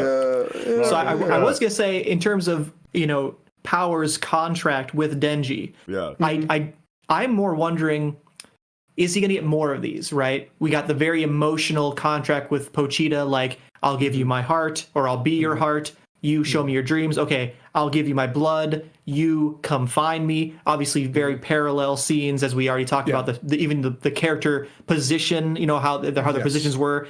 But will we get more of these? Right? Will Denji slowly build up his character through contracts with other characters? Right? It's hard to say who at this point, because like Oh, the DDR champion herself, Kobeni out here. You know, she's going. Oh man, I'll give you my luck. I'll give you my luck, and you. I don't do something, but it's like it's hard to say who it would be at this point. Help my family, help my brother graduate college so they can, you know. That would be so great. Yeah. That'd be some shit, bro. But yeah, with this chapter, I just felt like saying that Makima's trash. Makima is nobody. Power for prime minister. 100% sales tax. Let's go. I'm with it. I'll pay it. Just give me power back. I'll pay it too, man. Yeah, just give me my power back. I'm the first president. Yeah, got my vote. I mean, hey, not a hard vote to win. Not a hard vote to win right now. Oh shit! Did you guys have anything else for Chainsaw Man tonight? No, that's all I had. Okay. Phenomenal chapter. Yeah, incredible chapter. Fuck yeah. Yeah. All right, getting into chapter 37 of Mashle, and we have Mash, Burn Dead, and the Obsidian Rain. Mm-hmm. How you guys feel? Which is about interesting because because it says obsidian, though I feel like they make it it's carbon, right? So like that's which is not obsidian. Yeah. Very, very different. Yeah. I literally looked up obsidian. I'm like, I'm pretty sure obsidian is not carbon. I'm reading a Wikipedia article on obsidian. Okay, high silica content. Okay, not carbon. Great. Not carbon. I want to say these are two different pretty ores. sure I know what this is, but do I? Or whatever. But yeah, you know, he ain't got God, I'm drawing a blank. Whatever the Dr. Stone fucking advisor. It says it in the chapters, like science advisor is this person or whatever. Yeah. There's none of that here for. We don't have the physicist on call. But yeah, dude, this shit was fucking sick, bro. Like it started. Okay, so remind me. So the last chapter ended with Mash with the cream puffs. He blitzed the cream puffs at dude. Yep. And then that was basically the end of. I mean, there's a little more. Basically, this dude from Innocent Zero, this dude from Abyss Razor was saved. No, Abel was saved. Abel was saved by Abyss Razor. Oh yeah, he got injured. Yep. And Mash is like, I need to bring this dude to the hospital or the nurse or whatever because he's literally dying. Well, and now we go immediately to this chapter. Yes. Okay. All right. How's 30 minutes sound? That's how much time he's probably got left. You gotta come beat me in that time frame or whatever. Okay, because at first I thought that like this was opening up into this action with Mash like wielding the tray still, which was like he cuts one of the carbons and grabs it out of the air, cuts a bunch of them and grabs one out of the air and uses it as a sword. Yeah, that's what he's doing here. But I was like wondering, like at first I was like, okay, so he's getting busy with this dish, you know what I'm saying? With this cream puff dish. And then I'm looking at it, I'm like, wait a minute, this is like jagged and it looks like the same properties as what's being shot at him. Okay, so he did grab it. He grabbed it, cut it, whatever. Cuts a bunch of them, snatches one, and then cuts a bunch more. Yeah. Okay. I was so confused by that at first. I was like, wait a minute, where'd this tray go? Right. Yeah. But yeah, wow. Then he gets skewered with the fucking the carbon spikes. Right. Yeah, he gets hit hard, and then we go into this kind of internal monologue of Abel. And I really like this. He's like getting hung up on the concept of superiority or inferiority. Yes. His mother seems like a G, right? She's like, we just so happen to be lucky enough to be born powerful in the Magic Society, to be born rich. Yeah. And you don't have to be a douchebag about it, right? Yeah. But he's like really struggling with it, seeing Mash stick up for Abel or for Abyss Razor. Like, why is he doing this? I just think the emotion of this chapter was very high, and I really liked it for sure. I love what you're saying here. Oh yeah, go ahead, Kiko. Well, I was just saying, I love what he's saying here because a lot of white people could stand to hear this in America. Oh, absolutely. If you just take this, and say, hey, let's apply this to white privilege, like it's exactly the same thing. Like, and I just wish, some people would do that. Seriously. Before they hit the voting booth. Yeah. This line is almost explicitly what people, this line on page 9 is almost explicitly what people need to hear. Learn to put yourself in another's position. Yes. Jesus Christ, people, just get some empathy. You know what I mean? Like, I'm glad you say that too, because like me and you are both white, where Knox is not, and we have very kind of different. white. What? I'm kind of white. Well, you know, I got a little bit in there. I mean, you got those glasses from some white person, I think. But hey, man, that's all they had at the dice game. Calm down. that's all they had at the dice game. I wasn't letting him get off scot-free. Come on now, I need my money.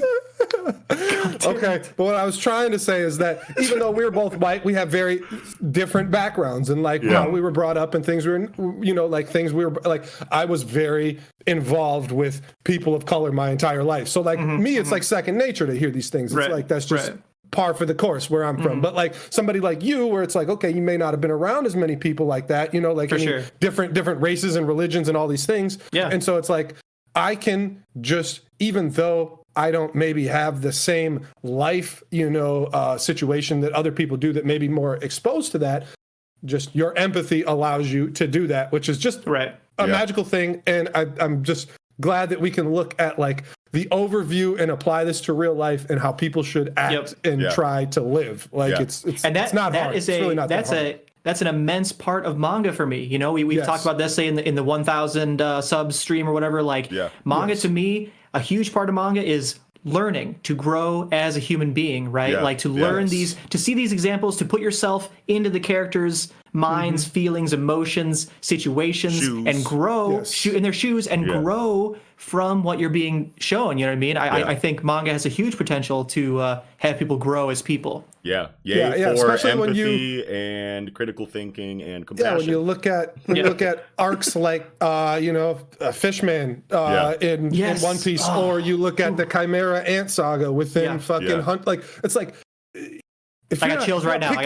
If you're not picking up on these fucking themes, then you need to go. You just need to do better at reading and learning and just thinking. Like it's, a lot of it has to do with like your like nature versus nurture, right? So like you and this, you know, obviously, this line of dialogue is obviously meant to be representative of, you know, tolerance, inclusivity, you know, fucking empathy, you know, like compassion, things like that, critical thinking, knowing that you are born and raised in a situation where you are by class and by blood, sure, given more advantages than the people around you, but like, what are you going to do with that? Obviously, these are you're surrounded by a bunch of like-minded people. There's a certain level of indoctrination there, or an intense level of indoctrination of how your outlook on how the world works, knowing that you were blessed in your position here.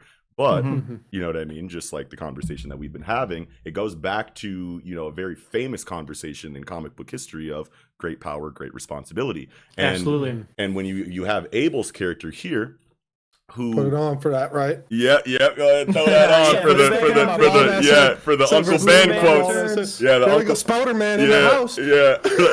So, hey, Spoderman, you want some rice? Sure, Dolan. What kind? Uncle Ben's. Oh God. No, but it's cool seeing this scene, right? Because we have Abel, who's obviously been a dick still not the entire arc. You know what I mean? Like he's sucked up until this point. Now we're getting this pathos, we're getting this development, we're finding out, you know, who he is. And to see him in this scene where he has this confirmation with his woke mother, you know what I'm saying? Where she's like, check it out, bro. Like, you don't have to be an asshole just because you're a noble.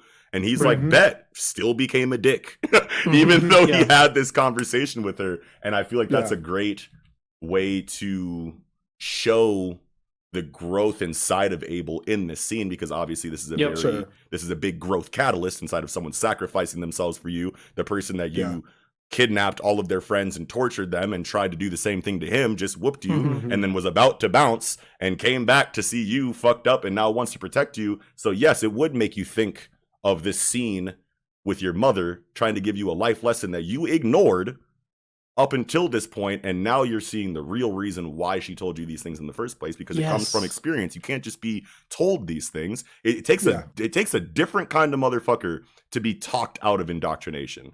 You have to actually see and feel and experience the kind of people you think that you're above behaving in ways that you didn't think they were capable of because of your hubris. You know what I mean? So, and we literally see this growth in I mean, obviously in this chapter, but like say page 6, you know, Abel is ready to give up. He literally says, give up. We are unquestionably inferior. We cannot win. He has no his prejudice against. He's so hung up on superiority versus inferiority. His prejudice is holding him back. He can't even stand up to this guy, even though he is literally going to get killed if he doesn't. Yeah. And then boom, all the way to the end of the chapter, page 18. Even the weak have the right to fight back. He grew and flipped in one chapter. You love to see it. You love to see it. Yes, you do. Yes, you definitely do. I think Nox has been saying it, that this guy's part of the team, right? I mean, one of you guys have been saying, like, this guy's joining the team. Abyss Razor? I think that's what Nox was saying. Yeah, both of them. Yeah, but they're Abyss both. Razor? And Abel? Yeah. And Abel, yeah. Like, they're, obviously, we see it now, their growths. I mean, Abyss Razor was really not very shitty to begin with. He was just, you know... He's just a victim of circumstance. Yeah. He was literally Haku to Zabuza.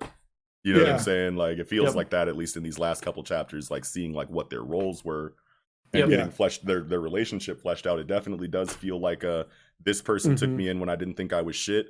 Regardless of his methods, I'm going to be a zealot for him because no one else ever showed me, you know what I'm saying, the kind of, you know, love that Abel, quote unquote, love that Abel showed me. So now I'm going to be his sword, regardless of whatever shady shit that he's doing. You know what I'm saying? So yeah, I don't think I would say that Abyss Razor is inherently a dick, but he just rolls with one. So yeah, right. And now now that Abel's starting to kind of like snap out of it, obviously Abyss Razor, if he comes out of this alive, which we can assume that he is going to continue to roll with Abel, who is probably going to be an ally of some sort coming out of this. So yeah, even though they're makes all the sense in the world. Yeah, it is kind of interesting to see that it's like, okay, like these guys are both clearly warming up to MASH and like, you know, changing who they are or whatever, bettering themselves and whatnot. And just to see how this is going to play out in the future, being that they're from Lang and that, you know, the main squad's from Adler and that they're I was like, wait, was it Adler? Yeah, that's right.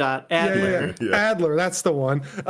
Very Mashle ellipses on my on my thought there. But yeah, like it's just gonna be interesting to see like how these guys are like, well, fuck it, you know, we love these guys so much, we ain't even gonna collect coins anymore. We're just gonna give our coins. And Mash already has all Abel's coins now anyway. He's jumping in the last chapter or whatever, or 2 chapters ago. I absolutely love the point you're bringing up because like I think 10 chapters ago, 20 chapters ago, you would have thought that a good chunk of this manga would be school, or rather dorm versus dorm, right? Like that Lang will be a big villain for a long time.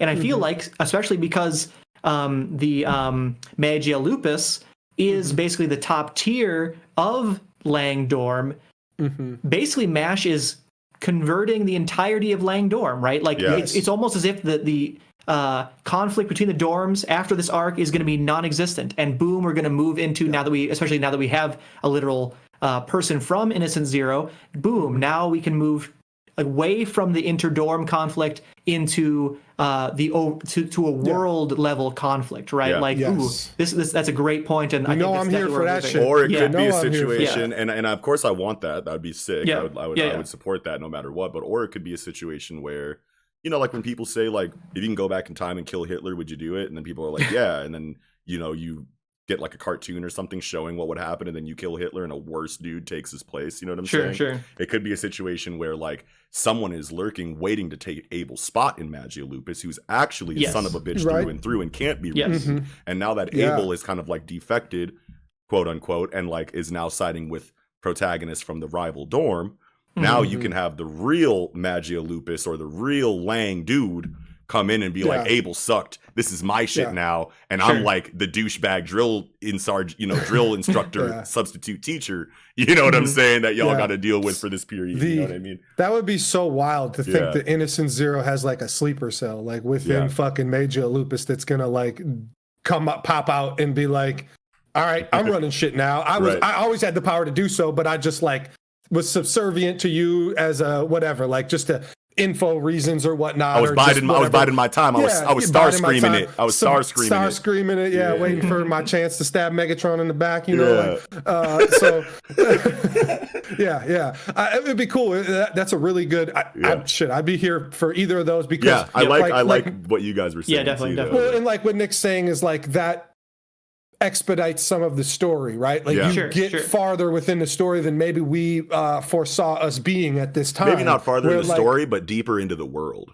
Yes. That's it. Exactly. Yep. So yeah, but definitely both good pass. I like them both. I'd be here. I just feel like bouncing from like the school and like dorm rivalry situation this early would definitely be cool. Like I said, I'd be totally on board with us leaving the school conflict behind and going into like bigger political areas inside of Mashle. But considering how early it is, considering what kind of story it is, and knowing that it's a lot heavier on the comedy side of things, I can't see it going into such a serious path so soon, because it could still be comedic, but like going into like big open world like issues coming out of like a localized, like school like conflicts inside of the arcs and whatnot, I feel like would be too drastic of a leap right now in the story. But I mean, obviously dude could do it and handle it beautifully, but I just I don't feel it as strongly yet. You're telling me, it makes me feel like we'll get like micro world building versus macro. We're not going to get like this big shit all outside the fucking dorms or whatnot. We're going to get more magic school, Hogwarts, fucking arc next, whatever. That would be interesting. Especially if like a teacher maybe was a villain, not in terms of like actually bad, but like was in Mash's way. We need a Snape. Like, we need a Snape. Exactly, a Snape, because obviously there's huge Harry Potter references. I mean, everyone knows that about Mashle or whatever. But like, we've not gotten really a teacher in the way per se. There was that one dude, like I don't know, he was some sort of teacher or vice principal. He or came something. to cuss out Mash, and Mash like pile drived him into the ground and buried him or whatever. Literally buried him alive or whatever. Didn't hear no more about that situation. Will we get something like that? That same guy, a different guy? He's still underneath that same couple floorboards. He's still under there. That was a teacher. That wasn't the vice principal, because I did look up characters today because I have some more stuff to talk about as far as like the lines. The lines. We've been diving into the lines. We've been trying to kind of figure them out, saying like the lines are representative of the magic that's used, which I think we have at least a good couple pieces of evidence here and there. Lemon can be. They don't have to be, but like the shackle. Lemon has the shackle. Dote has like the fucking, Abyss Razor literally has the arrow. The arrow. Dote's like a EKG, explode. You get a big Richter. That's. But I think seismometer. I think there is a. Well, I guess it would be a seismometer. But I want to say that there is a similar graph or a similar machine that records like explosion. Polygraph. No. But just one seismometer. Would it be a seismometer still in that regard for shaking. Explosion? Oh, shaking. Yeah, okay. You got it. You like got it. Earthquake. Yeah. Thank you. Sure. My champ uses seismic toss. I could have sworn that there was one specifically for explosions, but it makes so much sense that it would just be vibrational. Yeah. I mean, maybe there's. So about the lines though, we get to see that young Abel only has 2 lines. So that is confirmation that other lines are unlocked. Oh, wait. You're right. I love that. It's so my sick, God. Dude. That's what we've been saying. Yes, that's literally confirmation. Literally confirmation that you grow. I mean, in everyone with its young Abel. So dude. 5. What page is that? He just go to page 9. Page 9. It's on so many of them. 9 is a good one. 9 and 5. Both show it. So wow. His mom only has 1 line. Exactly. His mom only has 1, which is not like because somebody has 2 lines, that's not indicative of them being born from a family that all has 2 lines. They're all gifted, because we already know that from Lance too, because Lance has 2 lines when everybody else in his family only had 1 and they were looked down on. Yeah. I am sure you're about to say this, but on page 11, flashback to in school, Abel has 2 lines. Yeah. So wow. he just got that third. Just got the recently. Third. Yes. So is that because of him unlocking latent potential, or was he blessed or given a third line? Find some sort of magic item or unlock something he shouldn't have? You know what I mean? Like I think he unlocked his thirth, but can't use it. Right? Like he's not like wildly capable with it. It's like the old like Renji versus Byakuya. Like you just unlocked Bankai, but you're 1,000 years too early to use Bankai against me. Type shit. Whatever. Sure. Something like that. I like that. So I mean, it could be that, but like I was just looking more into lines. Like I said, he has 1. He's the only person that I've been able to find who has 1 line that goes through his entire face.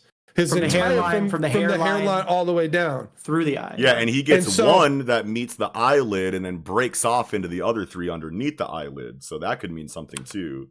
Because the lines don't go up. All 3 lines don't go up past his eye, I don't think. Just the one, yeah. Yeah, yeah. I think it's the one that's furthermost this way is the one that goes through here, and I think that is one consistent line that goes this and then does this, this and then this, and then these other 2 are different. Which I also wanted to kind of hypothesize is you only see very little, like of all these double liners we've only seen Lance with it on the same side, Abel with them on the same side, and one other person from M.A.N.G.A Lupus, like one of the weaker guys. But everybody else has them on both eyes. And there's far more characters that have 2 lines on both eyes, including our new villain here. Yeah. Abyss Razor has it on both sides. On both sides, yeah. Yep. So I don't know, like that must be relevant. It has to be relevant. It must be relevant. Yeah, I agree. Well, you don't do that shit willy-nilly. I'm gonna drop something that I know you guys don't remember, and I bet most people don't remember. Hold on now. You're talking about the vice principal. The vice principal, his line is horizontal across his face and his nose. Oh, it's I do remember a whole new scheme, a whole new fucking line scheme on just the vice principal. So these lines are very, very relevant. They're going to. We are definitely going to get, our exposition dump at some point on these. Hold on, lines. we got Buddy with the Salvador Dali mustache.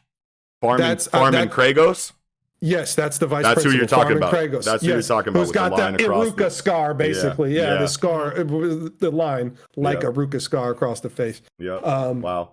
Fantastic. So, yeah, these things are all relevant. They're obviously guaranteed. Yeah. And to try to crack the code on them, it's the funniest thing ever, bro. Like, and I tried for literally like, I don't know, half hour, 45 minutes to just like just Google characters, look at their fucking lines, and just, I don't know, try to find some correlation other than, I think we are on the right track to saying your line it is somewhat indicative of your magic power. I do agree with your whatever element because like we said, it could be the fact that it could be a situation where the lines like Abyss Razor is obviously very obviously indicative of his magic type. Lemon, same with Lemon's a shackle. You know what I'm saying? But like the other ones that aren't obvious could still indicate your magic power in just a way that needs like an explanation, like a way that's not shouting at you, you know what I'm saying? Like in your face, you know what I mean? Like,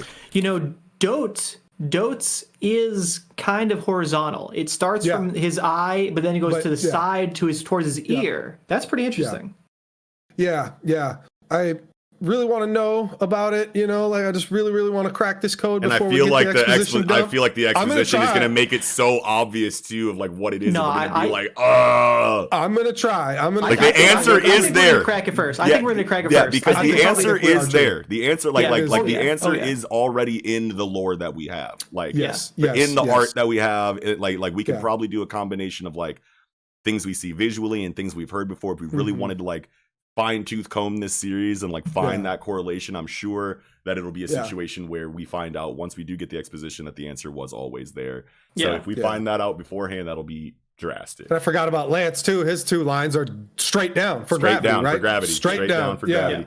And you could say it's straight down for gravity, but then there's so many other lines that just go straight down. Like that's like the most common line design is just one. It seems like they contour lines. with the cheek though. Even the ones that are straight down do kind of seem like they contour with the cheek, where like his literally feel like straight lines. So that could be nitpicky a little bit. It's just straight. Yeah. That could be, me just, trying to headcanon some stuff in here. But, because if you look at the mom, I don't know. That looks like a pretty straight line to me, but it also is a straight away face shot. So it could be just a straight line because it's a straight away face shot. We see her a little bit more from the side, maybe not a direct, entirely like side profile, but just like a different angle. We might be able to see it contour around the cheek. But yeah, that's a good point though. Yeah. So yeah, Don't have an answer yet, but I will. I'm gonna fucking get one. I'm gonna get figure to the it bottom out. of this one, man. We definitely are. And if you do figure it out, if you do figure it out, Kiko, we split the W because I was definitely the first one to bring up line designs being indicative of magic types. So don't forget about me now. I can say you inspired it, yes, but you get a V, I get a V. We split the W right down the middle. You get like a line, I get like a N, and you get the I. But anywho, the only other thing I really wanted to bring up in this chapter was the hi at the end, right? Like Madge pops out, like Abel helps with he uses his doll magic to get in there, and then you can't, this magic ain't gonna do it. All of a sudden the doll mouth opens up, you see the sparkle of Mash's eye in there, and Mash comes up, hi. Stole off his ass. Yeah, go ahead. Well, I was gonna say, is there anything scarier other than fucking just like ventriloquism dolls? So like the mouth coming down is scary enough as it is, but to have the fucking swollest fucking guy come out of here and punch the uppercut you to fucking the moon, bro, out of that bitch. So, and the reaction where he's just like, it's like, and when I read that, it was at this time that he knew. He fucked up. You know what I mean? Like that's what I heard. Like when I saw that panel. Brenda Johnson, but keeping it real goes wrong. Like, that's what I said. And dude, you want to know what? Holy shit, man! We totally kind of just saw like combat like this inside of Jujutsu Kaisen like 3, 4, or 5 weeks ago. You know what I'm saying? Mahito coming out, hitting the fucking snake in the beer nuts, shoots it at Yuji, comes out the mouth, boo. Yeah. You know what I'm saying? Similar situation. Hear that tonight? Ventriloquist dummy snake coming at Buddy. I would like you to find a way to fit that into a later segment, like Clover Hero or One Piece. Please fit that in. I got you. Yeah. Well, it's 2 out of 3 so far. So I think we can do it. But yeah. So I got a couple more things though. Do it. Let's see. First, I guess this one's a little easier. On page 18 and 19, it's very subtle, but you can see that Abel's fingers are broken. Right, like there's knots on all the knuckles from the ventriloquism, from the lines getting snapped back. That was a good thing to point out there. Yeah, especially because without Eagle here doing his finger thing, finger thing, and I thought he would like that. Hopefully, he appreciates that I thought of him when he wasn't here. But yeah, another thing that I really want to talk about is that Nick is messing me up. That's a good thing. I think that's the angle. Yeah, you got it. But I really like that Doubt's the one analyzing the battle because Doubt is more of a physical mage. So I feel like it shows his physical prowess to see, like, okay, I can see what's happening here, right? Like, and he's the one that's going. The explanation is going through his monologue, which makes all the sense in the world because obviously he's. His magic is tight. Yeah, but he's the meathead, you know what I'm saying? He's like the dumb, like, the throw my bombs at you type he's dude. The only one we've ever seen of any mage other than Mash, and I mean, I guess maybe Abyss Razor that has shown like physical prowess. Like, and Abyss's is like through his magic too. So like it's a little different. Where like but Doubt is the one. He's like taking beating from those rocks earlier, and had like the constitution to endure it. He also fucking is the only fucking crazy guy we see to fucking throw up a fucking explosion as a smoke screen and try to take your fucking wand from you. It's really cool that I guarantee this was planned. Like it just feels so planned that we're gonna have Doubt be the one to see what's actually happening here in slow motion because he has the physical prowess to do it. And that's so cool that like inside of his character, he's supposed to be like the doofus. You know what I'm saying? Like, when it's real, you know what I'm saying? When it gets crazy, Doubt's going to be the one like providing us with, analytical, combat, like field playing, you know what I'm saying? Which is crazy. And also it's cool that going into like his fighting style, using his magic to make an explosion that creates a smoke screen, try to take your wand from you. It's cool that inside of his character, not only are we supposed to think that he's just a dumbass, but also he's highly analytical, we find out. But then also he's got like a very like Street Fighter or a very street smart over book smart kind of approach to to fighting. Like who tries to take somebody's fucking wand? You know what I'm saying? Like a motherfucker from the trenches. You know what I'm saying? Like a motherfucker that doesn't really, it reminds me of like Yusuke versus fucking Sensui.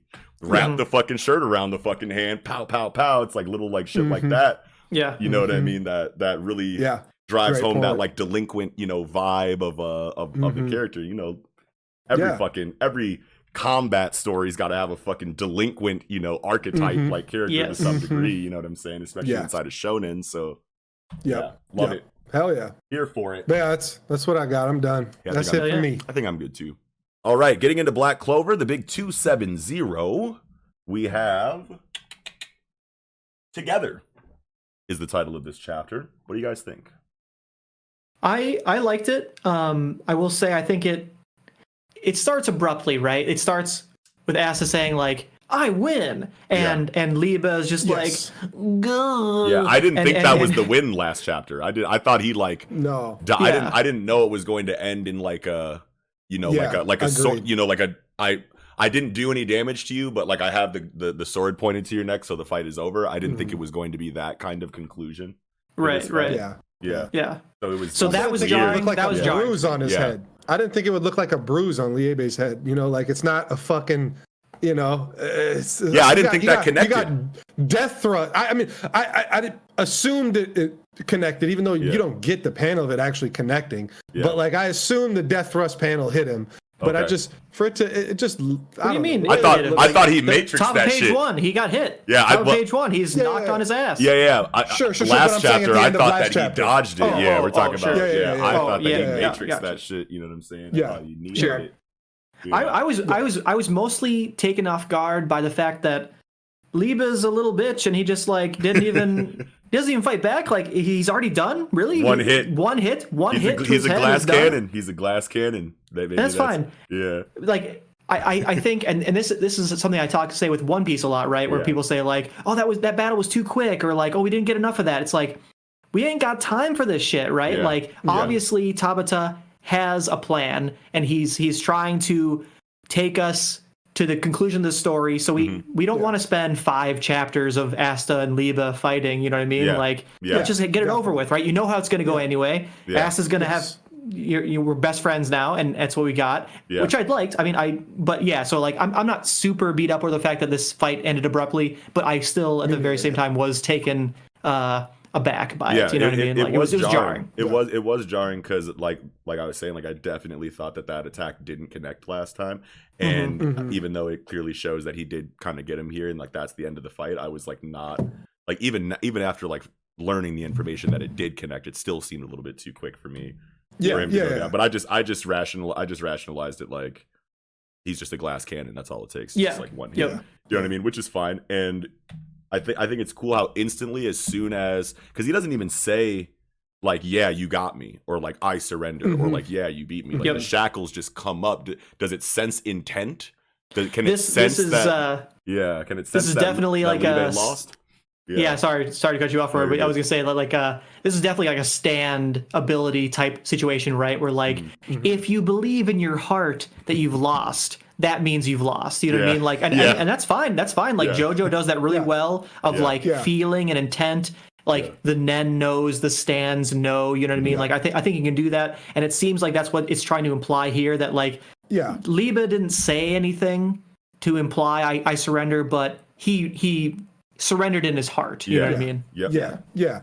That's great too, because I kind of felt maybe the same way. Like it's like, okay, it happened, it was abrupt, we all agreed, and then boom, shackles hit you.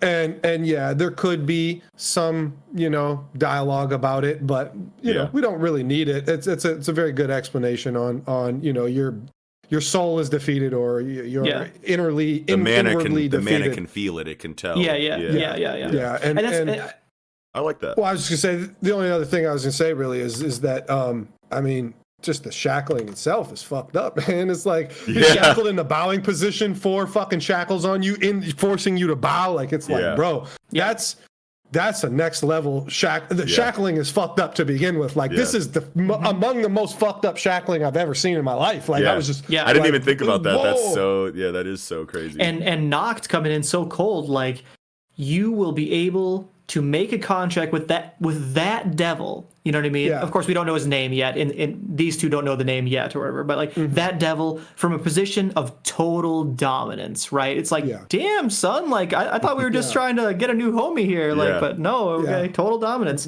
Make the devil your servant. You know what I mean? It's like shit. Okay. Then you can use his power at will. So we know that might be like, you know, kind of like Nox situation with his devils that he has. Maybe he's done this multiple times and acquired. It's hard to say. It's hard to say. It is hard to say. Well, it just sounds like this chapter. Yeah. Well, yeah. I mean, I don't know. He but sounds later, like his words. His words right now indicate that. But his actions later don't. You on know, page like, 12, when he says like, you know, you chose right, and he has like here's a very rare so far case of him looking genuinely, you know, like emotional. Genuinely, he's putting his heart out there. He's being soft, you know what I mean? Like, you chose right. Like, you can literally be friends with these devils, you know what I mean? Like me, basically, is kind of like me. Like, Yes. So it could be that he did do the dominance type on these little boys he's got or whatever. I don't think so. But I think he did the friendship type. You know what I mean? I agree too, because you chose right, and then he goes into saying, just because you did the right thing doesn't mean you're getting the spoils. You're not getting rewarded because you did the right thing. Now we got to train seriously because you didn't go the wrong way and make him subservient to you in a dominant way. Yes. So like if Spade Kingdom, they're doing it the wrong way. They're doing it the wrong way. They're doing the total domination way, which means you can only unlock as much as, like, you know, your dominance gives you, right? Yeah. But now with a friendship based contract, you can probably get 100%. You know what I mean? Like, you're getting the whole devil because he's on your team. He's literally trying to help you. And it feels that's my favorite part of this whole chapter. Just to say that quickly. Yeah. I think, and I didn't think about any of this stuff that you guys are talking about at all, and that's really fucking cool. It definitely, like, I didn't really have too many issues with the chapter itself, but what you guys are saying makes me feel a whole lot better than I did originally about it. And and it feels like this ritual was obviously the test that we saw Asta go through, but it seems like it was also low-key a test of Asta's character. Yes, not. Definitely. Yeah. You know what I mean? So I agree. Now he sees, because like his dialogue all throughout this was very sinister. It was trying to, you know, guide Asta in a certain direction of deviousness, obviously, you know what I mean? And Asta literally did the exact opposite of what Noct was kind of like implying how the situation would go. Like at every turn, Asta did something different, and it kind of like showed like Noct reacting poorly to it.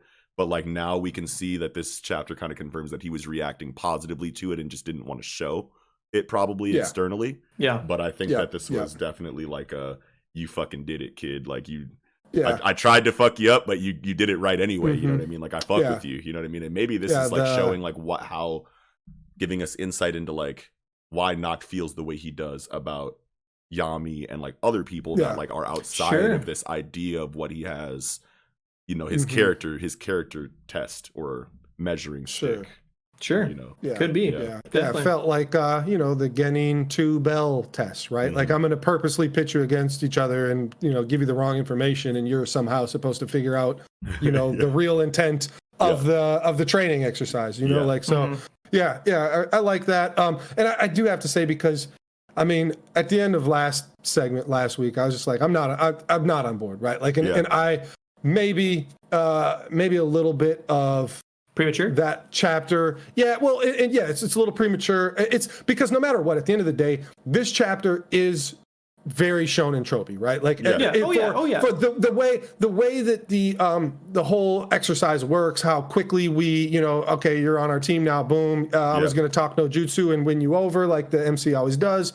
So like, there is that, but there's a lot of little other things that went into this chapter that makes it feel really good to me. And I do like, there's just like, we could infer with Noct's actions and I was like, huh? Noct's actions and his, you know, change in demeanor here at the end.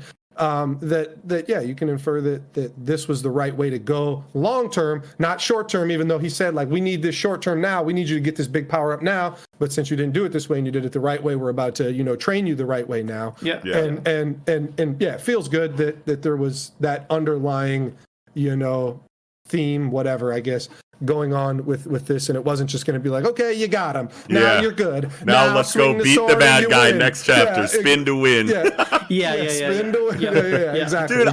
I love the direction that this is going in right now. And yes.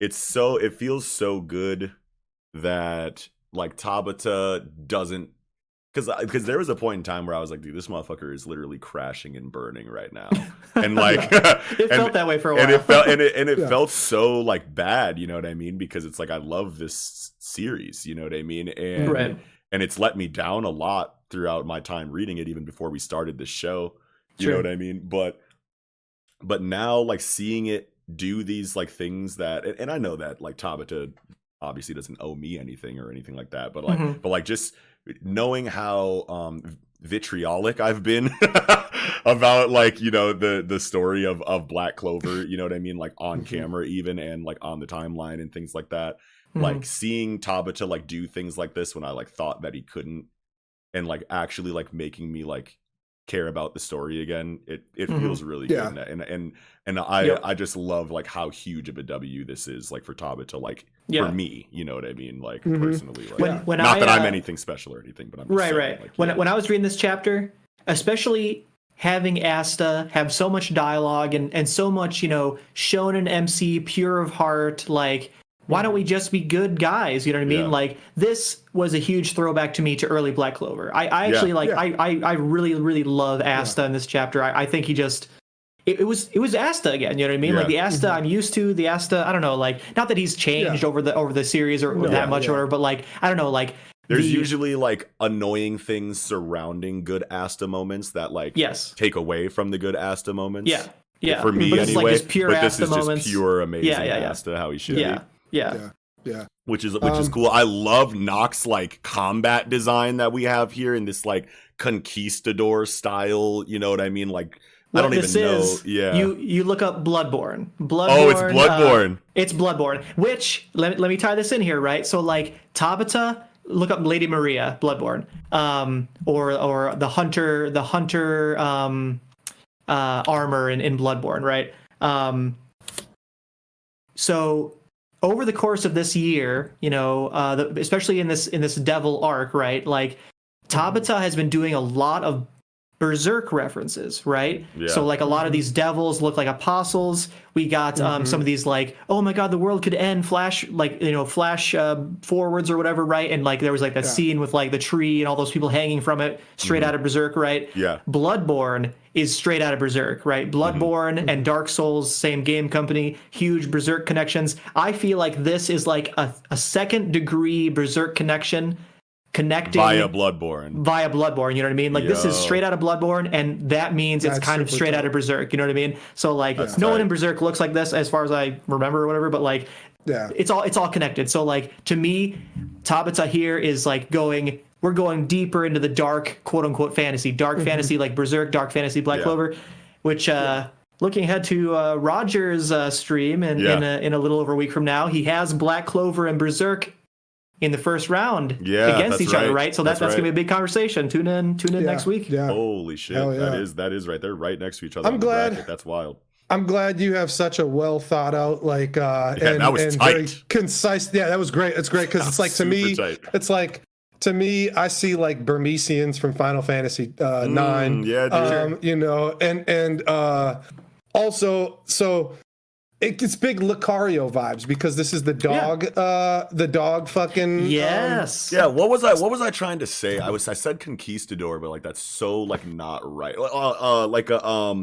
Like a musketeer. Musketeer. Like, God, that's what the fuck it is. Like Sicilian and One Piece or whatever, right? Like, that's what the fuck it is. That's what I was looking for. Conquistador. What the hell is wrong with you? But he has like the he has like that, you know, fucking like Robin Hood style like hat. You know what I'm saying? Like you know, like it points down. It's an old school hat. Yeah, an old school, you know what I mean? But it's just like the vibe, bro. Yeah. Thank you. I'm so glad I went around to that because that was gonna drive me crazy. Musketeer. Thank you. Oh yeah, and I think it's really cool that so I just really like okay, you chose right. However, ... Haha, we're up. You know, he turns to the devil turns up. Hey, we're up, and then they all bloop, and jump down in the shadow. Which the one does, dog, just the dog. So boy. the dog, yeah. Yep. Well, and so the dog can emerge, right? Like so, like, Yep. and so you only see like the one jump down, but he had all 4 of them up. So I assume like all 4 little chibi devils were, maybe all jumped down or whatever. And even though maybe they're not there anymore. No, I don't think so. Because of the 4, one is the chicken, one is the cat, one is the, I forget what we called it, like the ox or cow or something, and one is the dog. And the dog one is the one that jumped into the portal, and out comes the dog, right? So like, so it goes from chibi form to big form by jumping. Or look at the horns. The horns of the chibi boy is the same horns as the one that comes out. Yep. So and I was thinking like, and you're basically saying, even though it's not really depicted in any panel here, the other 3 chibi boys are probably still out. Yep. It's what it sounds like to me. They're still out, or they dispelled, and basically N.A.G.A has 4 different armor suits, one for each of his boys. You know what I mean? Definitely. So this is his level 1, his dog, or maybe not level 1, but at least like the one that he wants to use in this situation. Yeah, the one he wants each to use. one has different strengths and weaknesses, and this is the one he's going to use against. What a cool high physical character, dude. N.A.G.A, I fucking love N.A.G.A, dude. He's fucking sick. Oh, his design, everything about him is so good.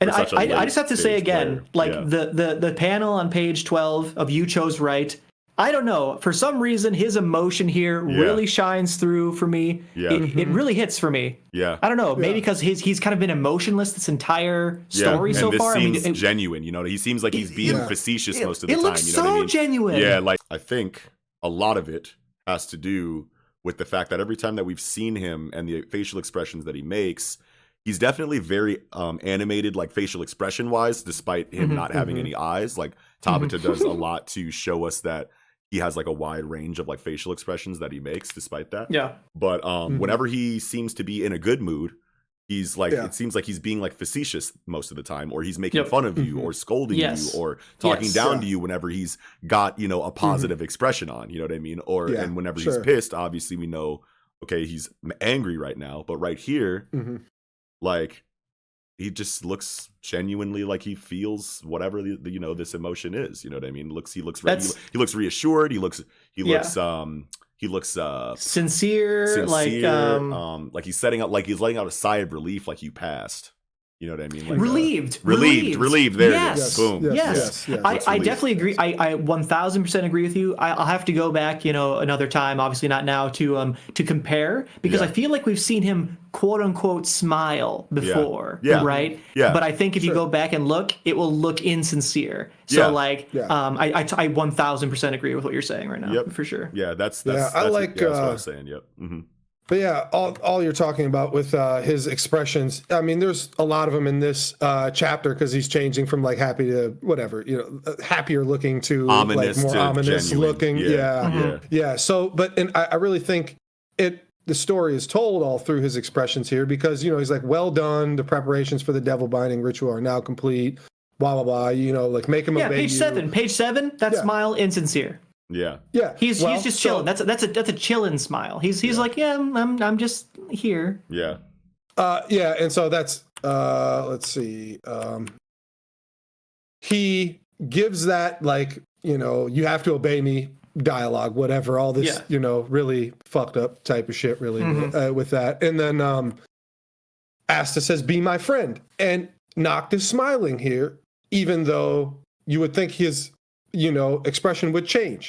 And, you see N.A.G.A, wait, are you attempting to make an equal devil contract? And he's still like has a good expression on his face. And that's because I feel like he is happy that Asta is taking that direction, but he has to give him yet another test again. So that's why he changes back to ominous face. Yeah. What are you talking about? You have no guarantee. Yes. Sure. Yeah. That is exactly how I felt about all of the facial expressions that he's made throughout these last couple of chapters. So I think the first ones are genuine. The first smiles are genuine, and it's just that he has to fight those to change himself back into an ominous face person to try to steer Asta wrong again, even though... And if you go to page 3, if you go to page 3, he's smiling, but you have that classic over the eyes shadow smile, which means I have a hidden intent, behind me, right? Where he's saying, just think, obey me. They don't have any right to refuse. Like, just order them around, right? But he's the shadows over the eyes, lying, right? Yeah. Like, or insincere. Ulterior motives. Ulterior motive. Yes. Yep. Love it. Yes, God sir. And we get that again when he's in his sinister face trying to lie to him again because ulterior motive. But on the reverse, you know what I'm saying? Like, I'm lying to you in this sinister way, but like my real, intentions are hidden by this visor-style shading over my eyes. This here is literally where the tropiness of Black Clover is used to an advantage, right? Like, there's nothing about this that is explicitly saying, I'm fucking with you, I am being insincere, I'm being shady here, right? But literally the trope that we all know from all this manga we've read over the years, right? And all the anime we've seen over the years, the trope of the shadow over the eyes does tell us. Tabata is telling us, like, listen to the tropes, just go with it, baby. It's okay. You know what I mean? Like, and we've always known that Tabata obviously wants to tell a very, traditional shonen story. You know what I mean? Traditional is a good way to put it. And when he delivers the tropes and gives us execution to this degree, it's like, this is his bag. You know what I mean? Like, this is his lane. Like, these are the tropes. Like, he uses the cringy ones that I don't prefer. You know what I mean? But like, still, it all works inside of the confines of his own story. It still works inside of the confines of the genre. You know what I'm saying? So like, you can't really have too many objective complaints in that regard because he's doing everything the way Black Clover should be done. Like, everything storytelling wise has been consistent so far. The things that aren't, like, we could probably like go through if we cared enough and find the consistency, but we just don't care. So but regardless of that, the tropes are where he shines. He knows them very well. He has a very good understanding of traditional old hat shonen storytelling from the previous generation. More so the generation right before this one. You know what I mean? That's where he shines the most. And when he has the cringy tropes, we're like, Black Clover. But when he knocks it out of the park with the tropes we like, then it's like, fuck yeah, Tabata. He's making moves in this bitch. You can give me the good stuff from Naruto, and I'm not gonna be mad at that, right? You can give me the good side of Bleach, and I'm not gonna be mad at that. But it's like, when it feels like, oh God, Bleach again, Jesus Christ. But I love that. Okay, the chains are very solid in all the panels until Asta says, "Be my friend," and then they start to weaken. And as he talks more and more, the chains are weakening more and more. And once he finally declares that we are equals, you see the first class break. And so he declares them as equals, and then he puts his hand out to shake his hand. The chains are gone. He has declared firmly, we are equals. And then once they shake each other's hands, the runes move from the neck to the wrist. Which was Nick's great Twitter post he had. When you put on that friendship bracelet with your BFF, you know what I mean? Yes. So good. Tabata did a great job of visual storytelling here. I got to feel some Fujimoto in this chapter. That's what it's like. Just give me this, and I get it. It's like, okay, Fujimoto's on a fucking 90 chapter, manga, so it's like it makes sense where it's like you get 300 chapters, you can't give us high level visual storytelling and everything. That'd be so impossible, I feel like, to do. So you don't have to give it to us all the time, but when these big scenes hit like this, give us a little bit of shit to digest here and think on and like take in, and not just I'm just reading the words, barely looking at the fucking panels, and I'm out of here just so I get the information and let me keep it moving. So I just I really like that I got to dive in a little deeper on this, and that's what I'm saying. Like last week a little premature on, because I was almost at my wit's end. I'm like, man, I'm just tired of this shit. Like we can't. If this is Kurama again, like I'm out, man. Like, but then it was Kurama, but then there was like a bunch of other, like Tabata was like, all right, I'm gonna give him Kurama, and people are not gonna fuck with that. But I got other shit at the same time that people will probably fuck with. You know what I'm saying? That I can try to salvage. You know what I'm saying? Or exactly.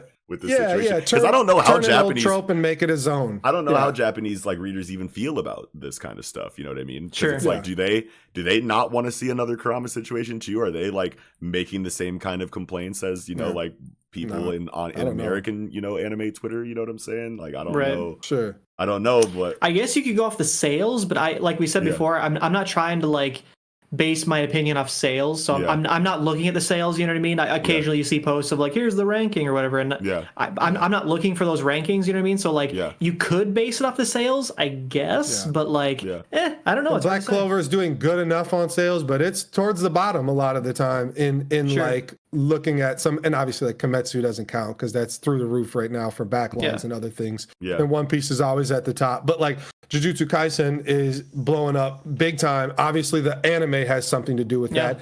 And that's what a lot of people's argument for Black Clover sales is if we got fucking Mappa to do our motherfucking anime, we wouldn't be in this position, would we? And it's like, I don't know if you can do all that, right? Like I think there's something to that because the anime is something very, to it. Very bad. Yeah, or you're affordable. You get if you make me a fucking Kimetsu no Yaiba season 1 and put that quality in my fucking Black Clover anime, we wouldn't be here to this day. And it's like, I don't know. I wish I could see what the sales were like. I wish I could see what the sales were like for Black Clover before it got adapted, because Jujutsu Kaisen was like making waves off of just manga for a long ass time. Yes. You know what I'm saying? Jujutsu just hit 10 million. Yeah. That was the news. That was the news like 2 days ago or like 3 days ago. Like it just hit 10 million, which is a huge milestone for Jujutsu Kaisen. It's like a million less than Black Clover right now.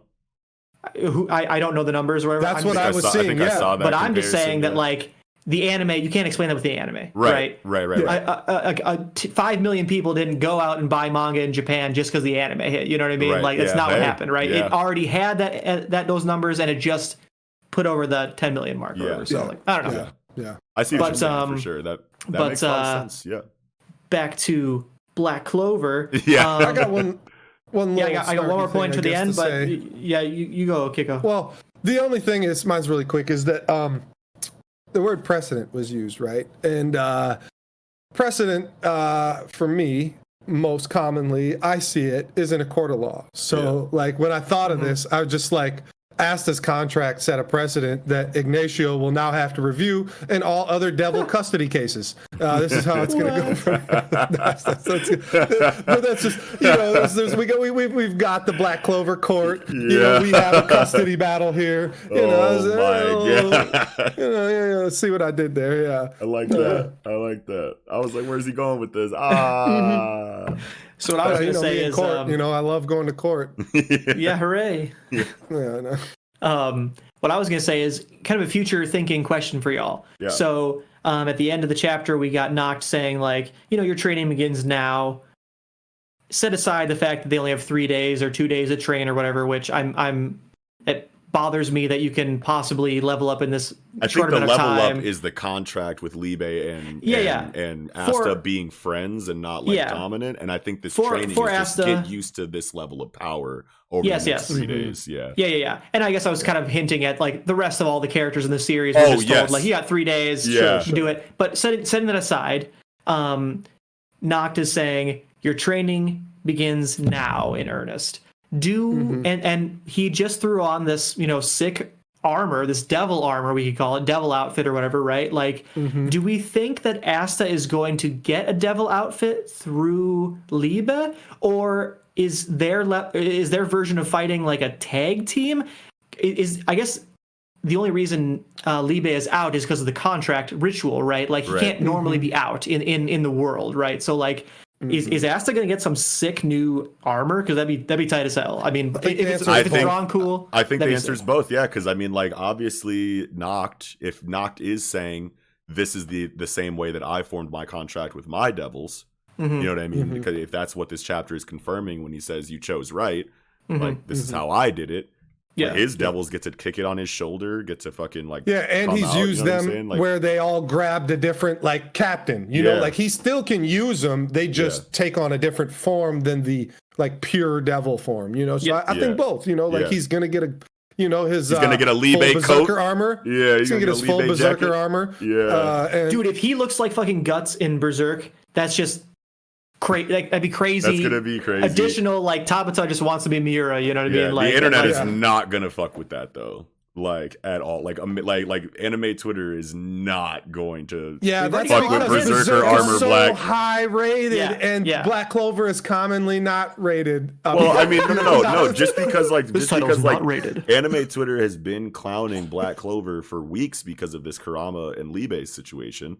So it's like if you go from that into a Berserker Armor on Asta. Like that's so crazy because like it's gonna implode. They're gonna be like, I feel like the last few weeks have been really good for me. I feel like the last few weeks have been actually what I like about Black Clover, and like I guess I would be upset if they did a straight up Berserker Armor ripoff / reference or whatever, but like I think you could make it work. I don't know, like he's clearly trying to get in this bag of the dark fantasy, you know what I mean? So like I don't know. Black Clover is just something that you have to try really hard to not compare to other things that you're reading, and I feel like you'll just enjoy it a lot more once the expectations of it competing with other things in the magazine goes away. You can really just kind of see it for what it really is, and know that it's not trying to do everything that these other stories are doing, you know, in the evolution of the genre and the moving forward of this new generation that's moving into a new kind of shonen storytelling, while Tabata obviously is trying to stay inside of this lane of traditional storytelling. So like naturally that's just going to be awkward because you're seeing new, inventive, fresh things left and right in these newer stories. They're literally like defining, you know, the future of the genre right now inside of their storytelling. And then Black Clover is just like tight, but like not bringing a lot of like, holy shit, what is this new thing I've never seen before? You know what I mean? To the landscape. So naturally, like that's going to give you bias against Black Clover because it's not, you know, it's not like the others. But honestly, bro, like now that I'm like kind of like just like starting to it took Tabata going what feels like Tabata going back to his roots, kind of like what you were talking about a little bit earlier about how these chapters have felt like early Black Clover. And I feel like it took a while of Tabata kind of like reeling it back and showing us this other side of storytelling that hasn't been there throughout this high stakes Spade conflict so far. You know what I mean? But now that I see it, you know, consistently for the last couple of chapters, I've enjoyed myself. Like, yeah, you just kind of have to go. Black Clover is Black Clover, and just isolate it to its own little thing. Right. When all these new stories are like platinum and fucking Black Clover is gold, you're like, hey, gold's still good. It's just exactly. It's the old shit we used to wear. You know, it's like when the 90s happened, we all wore gold, and then the 2000s happened, rappers started wearing platinum. So like, it's like that's an amazing analogy. It's like gold is still good. It's still worth a lot. It's still great. But like, it's just, you know, different.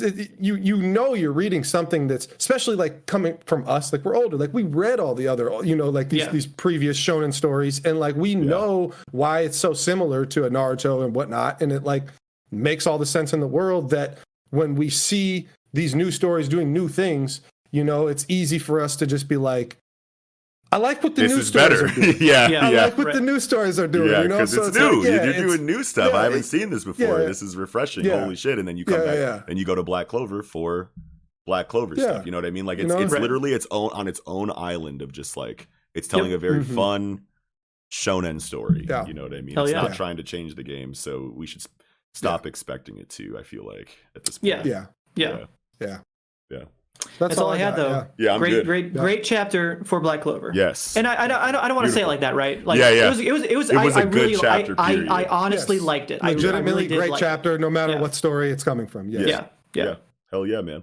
All right, getting into My Hero Academia, chapter 289, Miss Candid and Miss Shutaway. How do you guys feel about this? Well, one thing, I love Nejire going in here with the spirals. I think this is the largest scale attack we've seen her use with these spirals, I want to say. maybe she did something a little bit more in the Yakuza. I felt like we've seen, like we've seen a similar attack to this, but it's hard to say like scale wise. Yeah, like, I don't remember it being this whatnot. drastic. Yeah. I was like, damn, she's fucking going in right now. That's amazing. Regardless, though, she is the only member of the big three who hasn't got to put in work and hasn't got her screen time. So she definitely deserves and needs it. I don't know if this was. I was a little taken aback that this was the time for it. Yeah, being that like it just doesn't seem like she was. I don't know, just like ever going to be worked into this equation with this final, battle right here. So, but hey, I don't care as long as I got her. I'm happy with it. I think that her, Shoto and Ida are all neglected characters. I mean, Shoto not so much. Shoto only in this situation is a neglected character. So to have all three of them be in this situation now, and they're deciding to fight. They aren't running, so like I'm happy to see. I mean, there isn't really like firm, confirmation on, are they going to really just try to get these characters out of here? But for like now, it looks like they're at least being forced to fight and are fighting. And you even get to see with Nejire's resolve. She's decided to fight before Shoto even asks her to. Yeah. Yeah. So that's so big like three that mentality though. Yeah, exactly. Yeah, so I'm glad that we got that. Yeah, I loved seeing her determined face. It just like hell yeah, good. She's not just about to take people. Yeah, page 5. Yes. Yep. What is she what is her face replying to? Yeah, that's the question that I had too. Yeah. Did she see? It's get Midoriya and the others out of here. Now I can see why you didn't return promptly. Even though he's talking to Ida, it feels like it's like that's her. Like she should also be following those instructions. That's what I felt like. Is that she was just, hey, this is an evacuation or evacuation mission at this point, and I should be using my abilities to get people out of here. Because that's Ryukyu with Manual, right? Yeah, and Gran Torino, like that little fucking panel hits the really like it does. Remember how much damage has been done through this to these big heroes. So she's just like seeing the damage, hearing everything that's going on, and going like, and it's just not only let's do this. Yeah. No, it just remembered. She is Ryukyu's sidekick, not sidekick, but apprentice. So she's seeing her fucking teacher all beat the fuck up right now. Okay, that's it then. That's it. Okay. Yeah. Because I was so confused. Like, what is she looking at, and like, what is causing her to get this determined face? Like, like it must be seeing Ryukyu hurt, like really hurt, and being like, no, you didn't fucking hurt her. You know what I mean? And I love how I love how her face goes to like business instead of like my teacher or like she's just like I love how we know she's big three. She is underused, or maybe not underused, but we just haven't seen her as much as we want. You know what I mean? And we know that Tamaki and we know that Mirio are both like huge fan favorites, and Nejire kind of like seems to be, kind of brushed to the side, at least up until this point. But now that she's actually like doing things, it's like Kohei does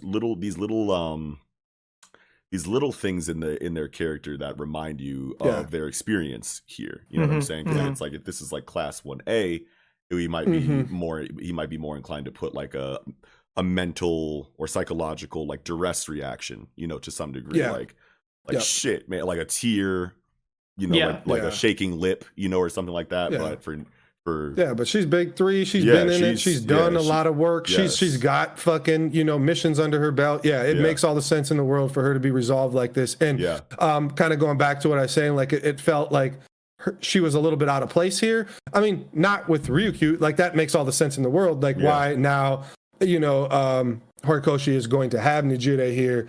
It doesn't feel shoehorned because he's not listening to anime Twitter, like, or whoever the fuck, whatever, Japanese anime Twitter, whatever.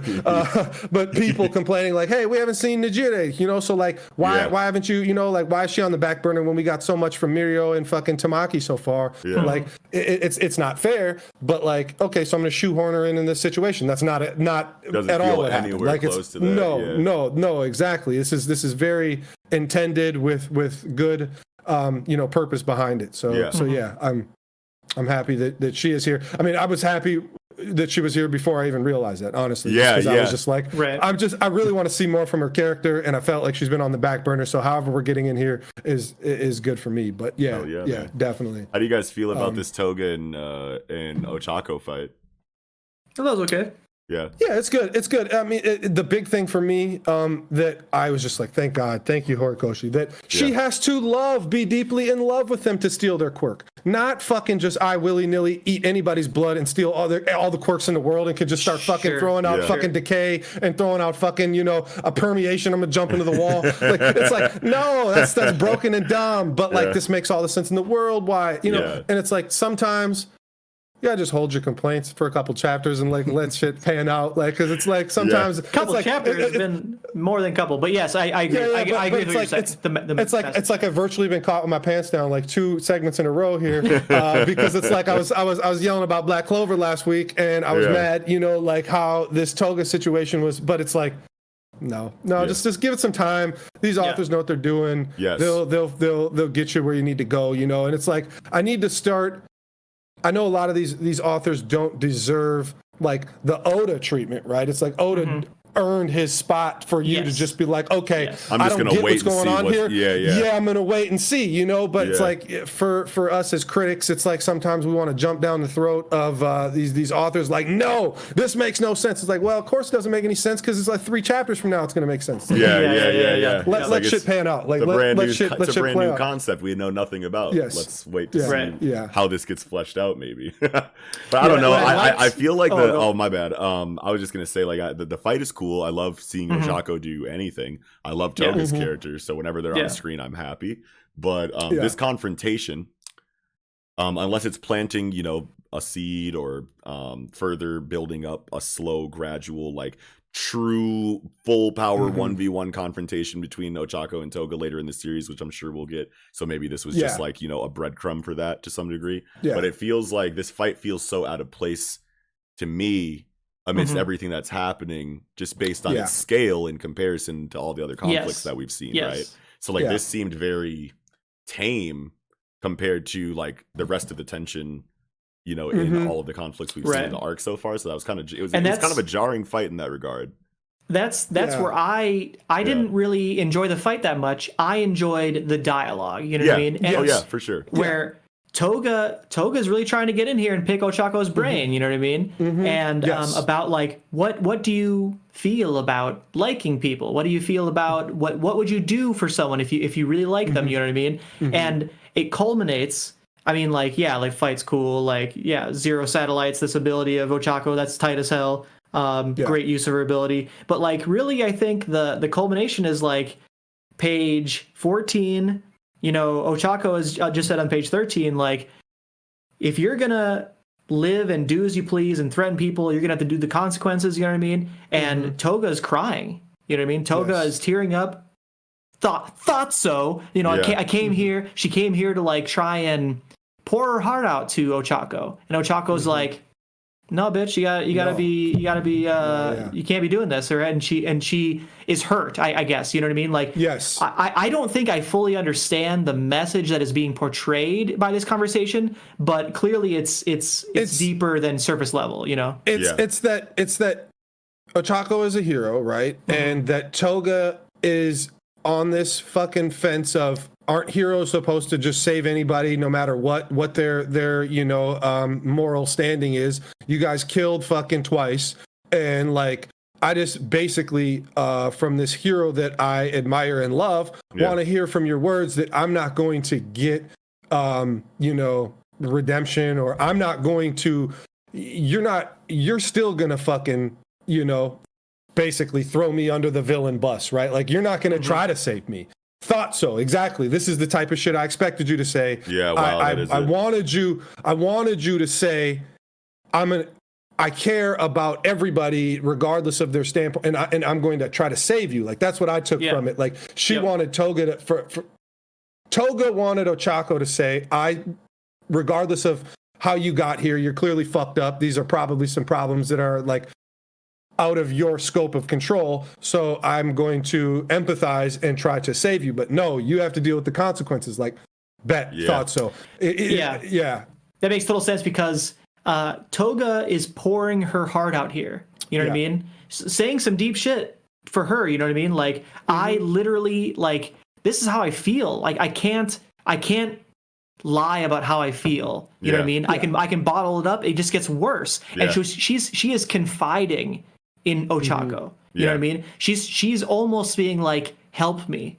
You know what I mean? Like I'm fucked up clearly. You know what I mean? And are you fucked up too? Do you are you fucking with what I'm saying here? And Ochako's like, no. And she's like, well, fine then. You know? And on the surface, like you look at the situation and like, you know, casual readers, you know, probably might just be like, oh, this is the crazy psycho chick in the schoolgirl uniform. She's talking about how much she loves this. Like, obviously, she doesn't love this hero. You know what I mean? Like, she doesn't love these characters. She's just a psycho. Like, no, Toga really feels this way. Like, she's being 100% definitely genuine. You know what I mean? And it's like we've had a lot of time with her character, and we know who she is, and we know that this is, you know, genuine and whatnot. But it's just like I see so many complaints about My Hero Academia just being another generic shonen, and it's like.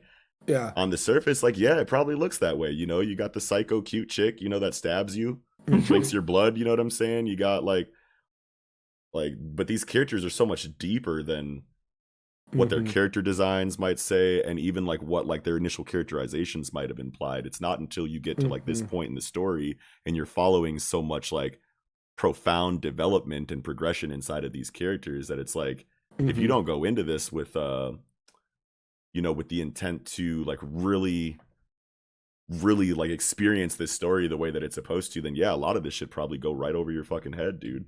Right. Yeah. Where this is such a deep scene, such a deeper scene than even I like when I first read through this, I was like, this fight is mid. That was like my initial thoughts, you know what I mean? And then I read it again and I'm sad. Like, I love it. And then I read it again and like I had my little thoughts about how I felt like it was kind of jarring based on its scale. And I had the conversation, but I still appreciated it more than my first go through. Then I had this conversation with you guys, and I'm like, holy shit, this is fucking so powerful right now.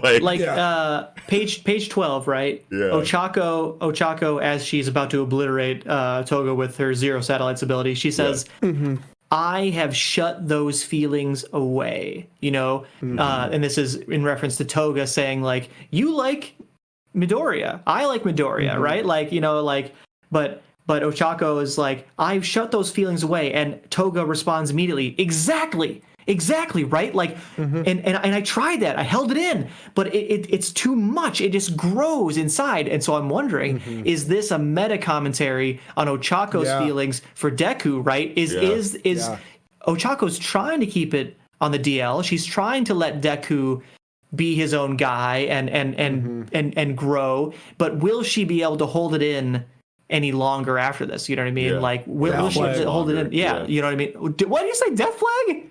Death flag. Death flag? She's trying to hold it all in, and then she's about to jump in front and take the whatever big hit. She's when the last second, like her emotions are gonna bubble up. Hey, I tried to fucking bottle this shit up, and we were just gonna be heroes, but I'm gonna have to sacrifice myself for Deku now. I will say on my first reaction of being like, that's no way, right? Yeah. I don't know, right? Like think of the meta commentary again, right? So we have complete opposite ends of the spectrum. Ochako, Toga, right? Yeah. Toga, she's saying, I bottled up my feelings too much. They burst out with me being a villain. They burst out with me killing people. They burst out with me being a psychopath. Yeah, dude. What if this is meant to foreshadow that Ochako is going to keep them bottled in, and her outlet will be heroism, right? It will be sacrificing herself for another person, probably Deku, right? I can see it, honestly. Like, I think if it happens, I'm going to be pissed off at the time, and I think a lot of people will be pissed off, but I think if it happens, you could point to this literal chapter and be like, this is literally the seeds for that moment, so get over it. Yep. Wow. Yep. I want to talk still about this fight here, a couple other little things here. I loved that we get to re-explore Ochako's hero gear or whatever, right? Yeah, Like, yeah. That was really cool. I like how she's using the whips that come out the gauntlets. Yeah, like and how she uses them. She makes this. Yeah, she makes the one item she tries zero. to pierce him. Yeah. Well, no, the first one she's trying to use them as a piercing tool. She tries to stab Toga with two of them, right? Like is let's see, page 8. She's literally trying to stab. Or maybe grab. But regardless, she's using them offensively directly as an attack or whatever, you know? Yeah. And then to use them, because obviously grappling hooks make fucking so much sense for somebody with zero gravity. Like she just floats and then she just pulls herself around like Spider-Man. Out here. Or what she uses, or how she does it in this chapter. She makes a whole bunch of heavy objects float and then sticks the fucking things to them. Yes. And then you get, that's the tightest shit I ever fucking seen in my life, bro. She's gonna twirl it around her head like a helicopter, right? Like in North Carolina. Go on and stand North Carolina up. smash. Take your shirt off. Whip it around your head. That's the one. But Petey Pablo. But it feels like almost like Tota from UQ Holder, where she can change the fucking weight of these items at will, which would be so crazy. It's zero fucking gravity as she's whipping them, and then she changes them to heavy as they're coming at you. Right, but bro, that's so fucking tight. How to be able to utilize that? Yeah. I don't think that actually will be a thing, because like in UQ Holder, you have a gravity manipulation where you're increasing the gravity as you're swinging, right? As you're going, But Ochako, like all of these things still have weight.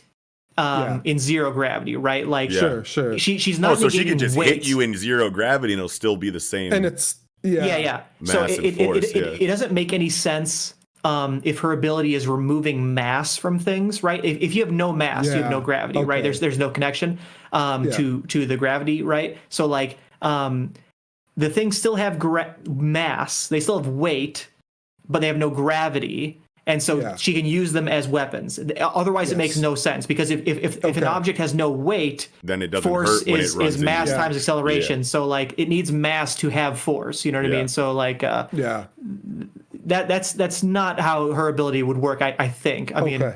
I might be wrong on that, but like no, hey, that makes more sense than anybody I've ever heard explain her ability. So I think we're running with that. I was literally thinking about this. I was like, why does this weapon this zero satellites, like why does it hurt if they're zero gravity? Well, it must be because the gravity is negated, not the mass, right? Like they still hurt if they hit you. So here's a question I have in terms of this fight. Page 9, bottom right panel. So this is just after Ochako has, as you said, offensively shot these cables at Toga, and then Toga, in response, offensively shoots her syringes on the cords to Ochako, and then, but at the very bottom right of page 9, Toga literally cuts her own tubes on her right side. She takes a knife and just slices off those 3 tubes. The rest of the chapter, those tubes are disconnected, and Ochako is like, "What?" Like she has a speech bubble of question mark. Like, what are you doing? What the hell is she doing? Because I don't know. I totally do not understand what is going on in this page. Well, y'all see what I'm saying? Yeah, I see exactly what you're talking about. I have no idea why she does that.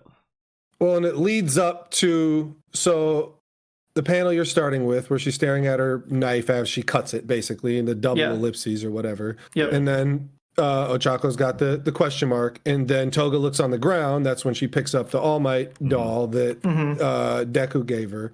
So I don't know, like maybe those, it's weird, it's just kind of elite, but like maybe those things hit a mark, even though that they miss Toga, and she needed to do that to bend over and pick. I don't know. Like the fact that it didn't hit a person means they were like wasted shots, and like you know what I mean? Like normally she's shooting a needle at you, and she's trying to hit you and get blood from you, and obviously she can retract it because she retracted the left side.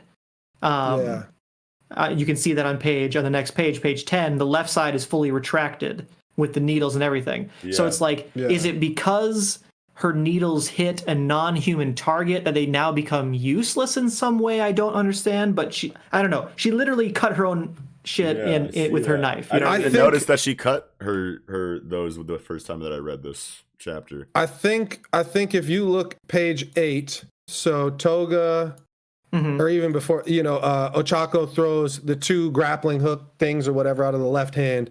Yeah. It looks like it is striking.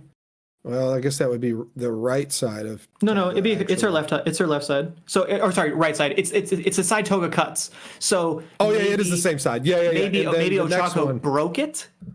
Yeah, well, and you get to see on the panel right before that, or I mean, under that one, it looks like those that Ochako's grappling hooks are like kind of like intertwined with Toga's syringe ropes. Oh, so she cuts them because they're tied up and she can't retract. They're tied up. Yes, that has to be it. I can go with that. I can go with that. Yeah, nice. That makes sense. Thank you. That was super confusing. I'm surprised I can even tell with my Spoderman face on. Yeah, you're you are rocking that. Weighted training glasses here. I'll be able to see better next time. Oh my god. Oh shit. All right. Well, shit. I mean, I kind of want to go back a little bit. Yeah. You know, I don't like to derail our trains of thought while we're going on them. So, like, back. So this would be page 2. So, Deku's falling.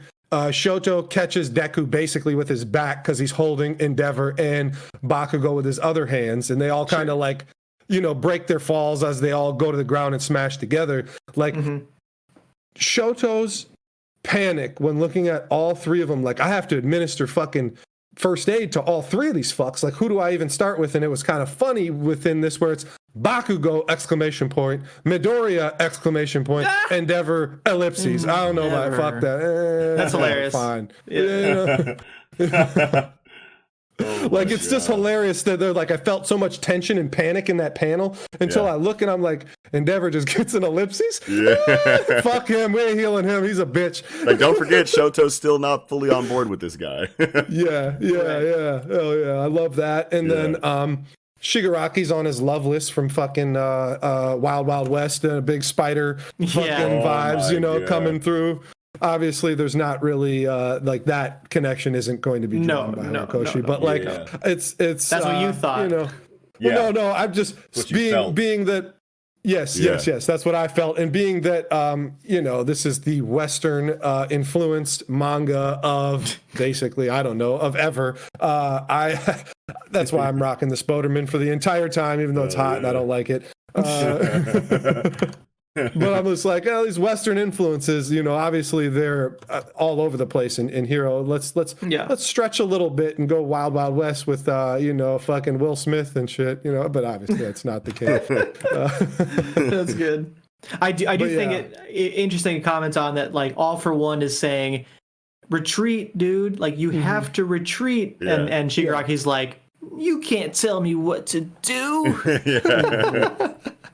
Yeah. Which I think this is, people have said, is this just the like consciousness of All For One being passed on and just kind of like ringing in Shigaraki's mind, like the consciousness of the quirk telling him this, or is this actually Master telepathically telling him what to do? And it's like it's clear that Master / All For One is clearly telepathically telling fucking Shigaraki what to do here. Some people are like, no, that's not what's happening. And it might be even more than telepathic, because remember, like 1 or 2 or 3 chapters ago, Gigantomachia is saying, I can literally smell both of them. Yeah. Yes. You know what I mean? Yes. Like, he was literally there, like that crack in Shigaraki's face where you see All For One behind him. Like, to us, to me, that was like symbolic, but apparently to Gigantomachia, that was literal. He's literally there, and I can smell the guy, right? Like, probably because he can smell his spirit, right? And we were talking about it back then or whatever. He was like smelling the feeling, smell consciousness of How do you smell that? Or smelling instinct, intuition. You know what I mean? Like, he was mistaking the sense of smell for whatever he's intuiting about his feeling of All For One, but regardless, or maybe it changed like Shigaraki's like pheromones that like he like in his body, like because he's so Like all because for he has one a quirk related to pheromones, and like he's literally like, because of All for One, like literally he has a new quirk that's like shooting out shit that Gigantomachia can smell. I'm serious. I'm literally serious. Like we don't know anything like about that. all the quirks that this dude has. I didn't even think about that, yo. No, but I was thinking weird, like because Shigaraki for a moment became so much like All for One, like that bridge was crossed, and All for One was so close there that like Shigaraki all of a sudden just gave off the All for One vibe because of how close All for One was to the situation, and you know he picked up, but like maybe it was like a chemical thing for some reason inside of his body that. Regardless of what it was, to Kiko's point, like yes, like this is not. You don't have literal speech bubbles for a dude who is not there. You know what I mean? Like symbolically, if he was symbolically there, like in his mind, it would be thought bubbles. You know what I mean? Like this is speech bubbles. And so like I don't know, like to me the dude, it's not like All for One is literally there like behind his shoulder or a mouth on the back of his head like Harry Potter or some shit. You know what I mean? Like like it's, but it is that he's having a conflict. Like two personalities are trying to use the same body. Yes. You know what I mean? Yeah. And that's what Kiko's been saying for a long time. Yeah. Yes. So that's why, just because, you know, once you read the chapters, you're like, oh, good, I can go back on Twitter again. As soon as, like, first thing I see on Twitter is like, this is just the consciousness of the court coming through. I'm like, get the fuck out of here. That can't be. Like, how? Like, no. But whatever. Yeah, you tried it. An attempt was made. But yeah. But yeah, I think we can go back, you know, kind of towards the end of the fight here. Which brings it back to the same conflict. Yeah. But one more thing, I guess, about Toga and you know, Ochako's fight here is that it's cool to see that Toga says, I need to make direct contact just the point. I need to make direct contact because she sees that Toga's clothes are floating. She touched only her clothes. She has to actually touch skin. The clothes are floating, which isn't going to do shit because it's like clothes don't weigh shit anyway. It's not going to hinder fucking Toga in any way because her clothes are floating. Yeah. So like I just thought that was a nice little cool thing to mention too, that it has to be skin contact in order to make Toga fly away, which is great that Toga mentions, hey, this nasty bitch said all this terrible shit to me. I fucking floated her ass up and smashed her into the ground with your quirk, you know? It's like similar, you know, it's cool that like there's maybe the juxtaposition there that Toga is trying to use the ability, or I mean, Ochako is trying to use her zero gravity ability on Toga. She isn't going to use it to splatter her ass because Ochako's not a fucking heartless bitch. Yeah. But the similar application attempt was there. Yeah. You know, so that's really cool. That's both in the same chapter. Where is that page where he? Page 6. Yeah, it shows like pretty clearly. I think it's trying to imply in the kind of bottom left, above the bottom left panel, like Toga's shirt, the sleeve is floating. Which is interesting because that kind of means that anyone with like a Zentai suit, like a full body hero uniform, kind of is a hard counter against Ochako in terms of the 1v1. I'm gonna make you float because you would only make their clothing weightless, so it'd be like a benefit. You're strengthening them. Yeah, you're strengthening them. Yeah. You see what we're saying, Knox? Yeah. Still trying to find this floating. Page 6. 6, bottom left, bottom, upper, but it's bottom left, but it's the upper of the two. I'm on the Viz site, so it says says 7-6.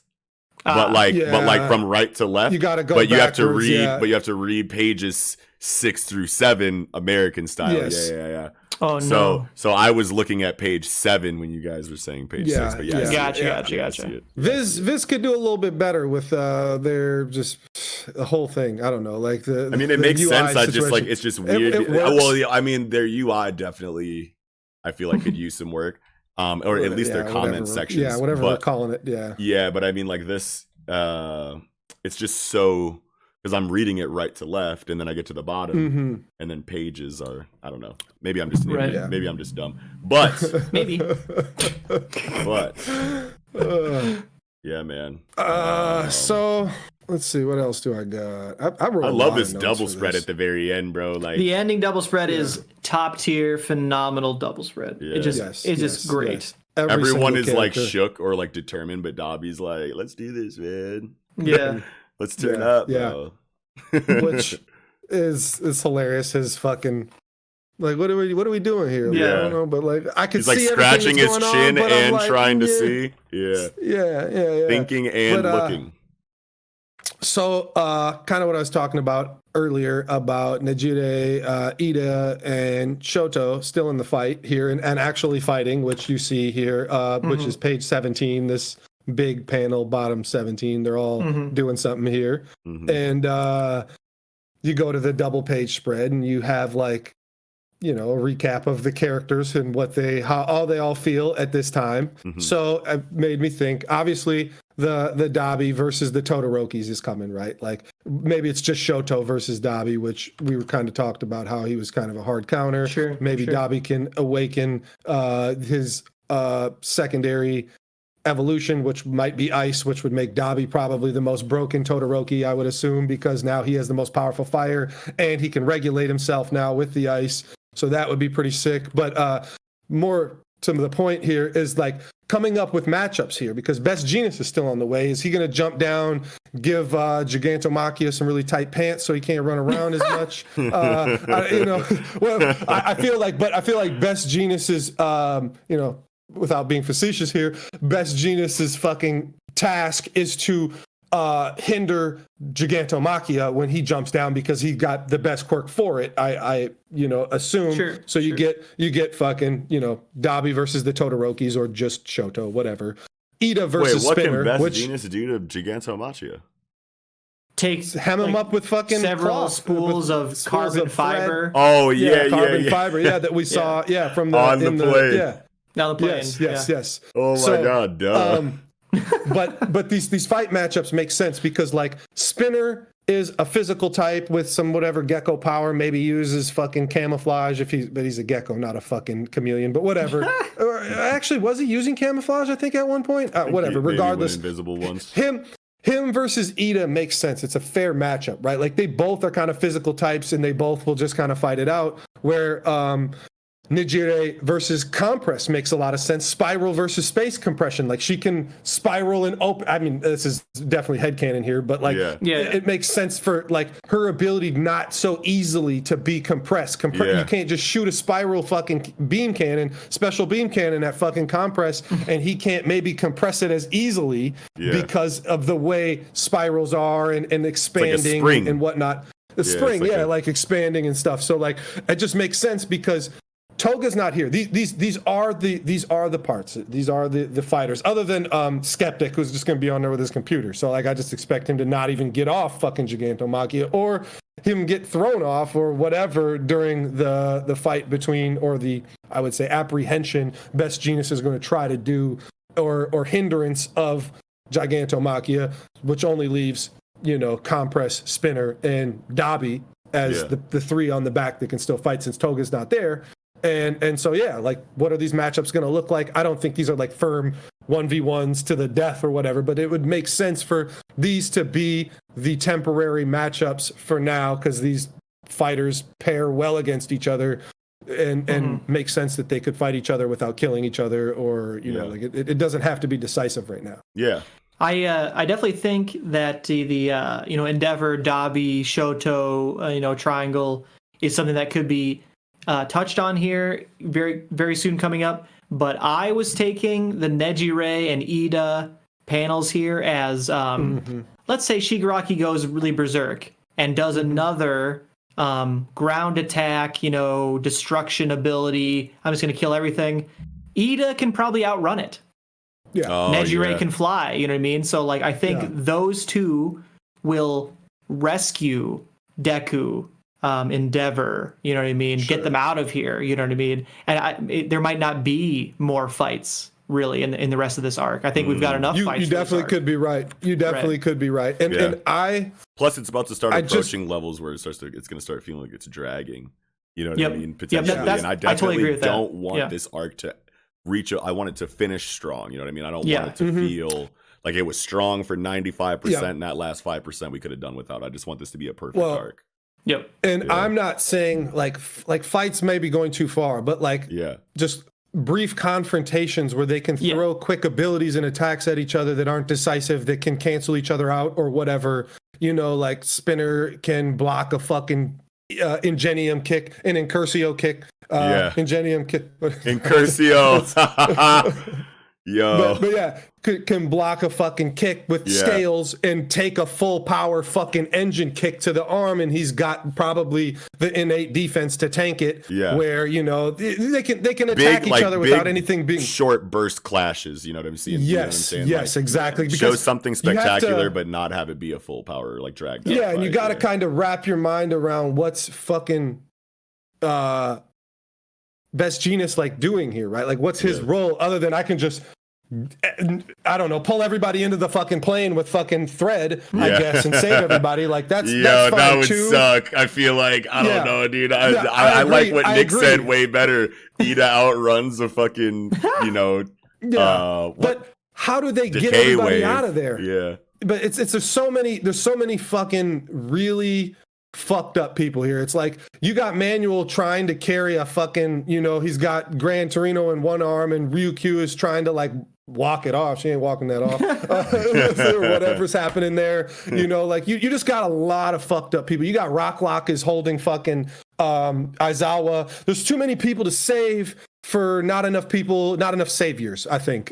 So could be. I really need in my mind, it's like I feel like Shigaraki's gas tank is just going to be depleted and he is finally going to collapse.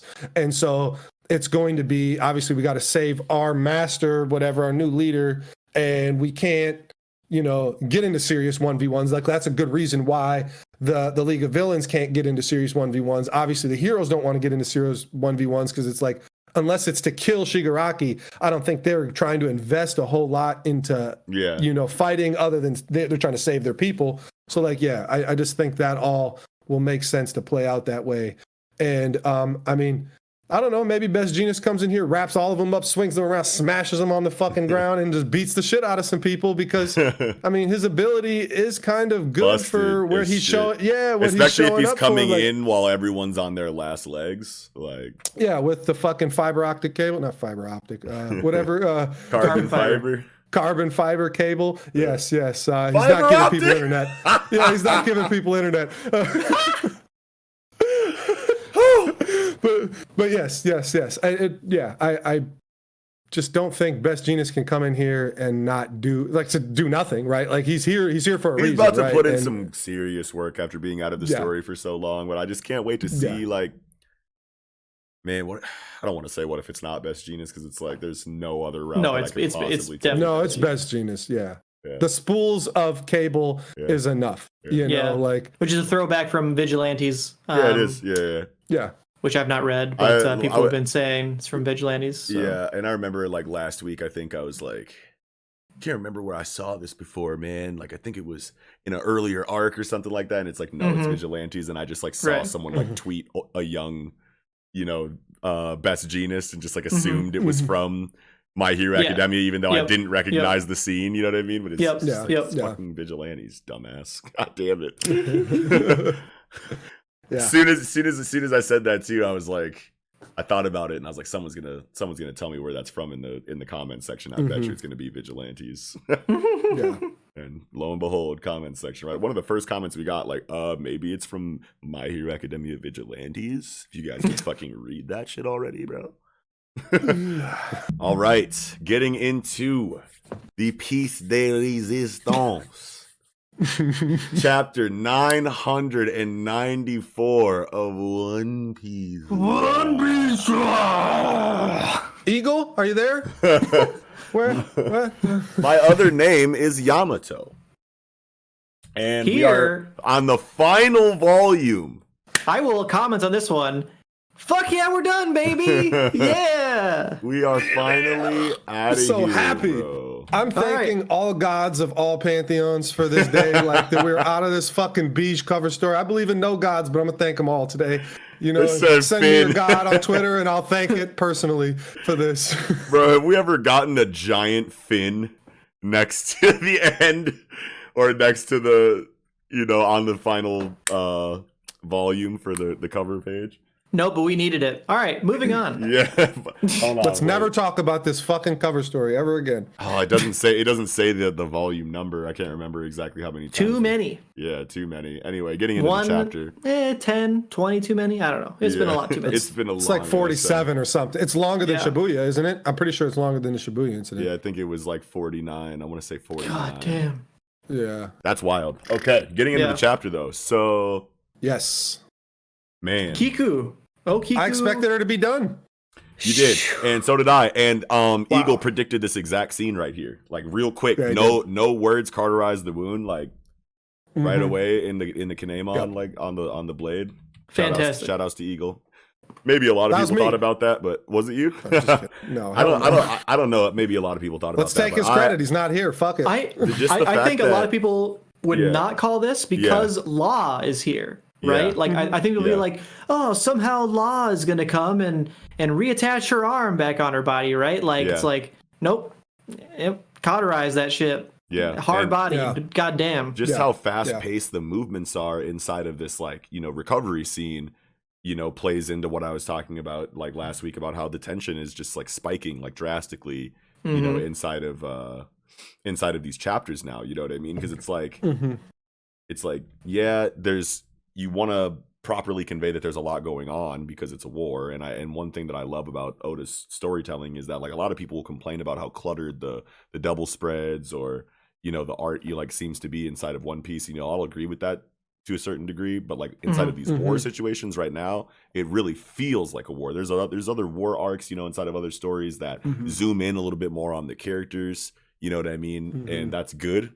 Those, that art, like in some of the things that I'm thinking of, definitely breathes better. It doesn't feel cluttered, but at the same time, it's like, I only know it's a war because I know that I'm reading the story and I know it's a war arc. Oda really makes it feel like a war arc with all of the shit that's going on everywhere. You know what I mean? Yeah. And just like the speed of like the recovery scene, like I was saying at the beginning, is that like it goes boom, Kiku lost an arm. Holy shit, Kiku. Right away, no words. Boom, readying the blade, getting it hot.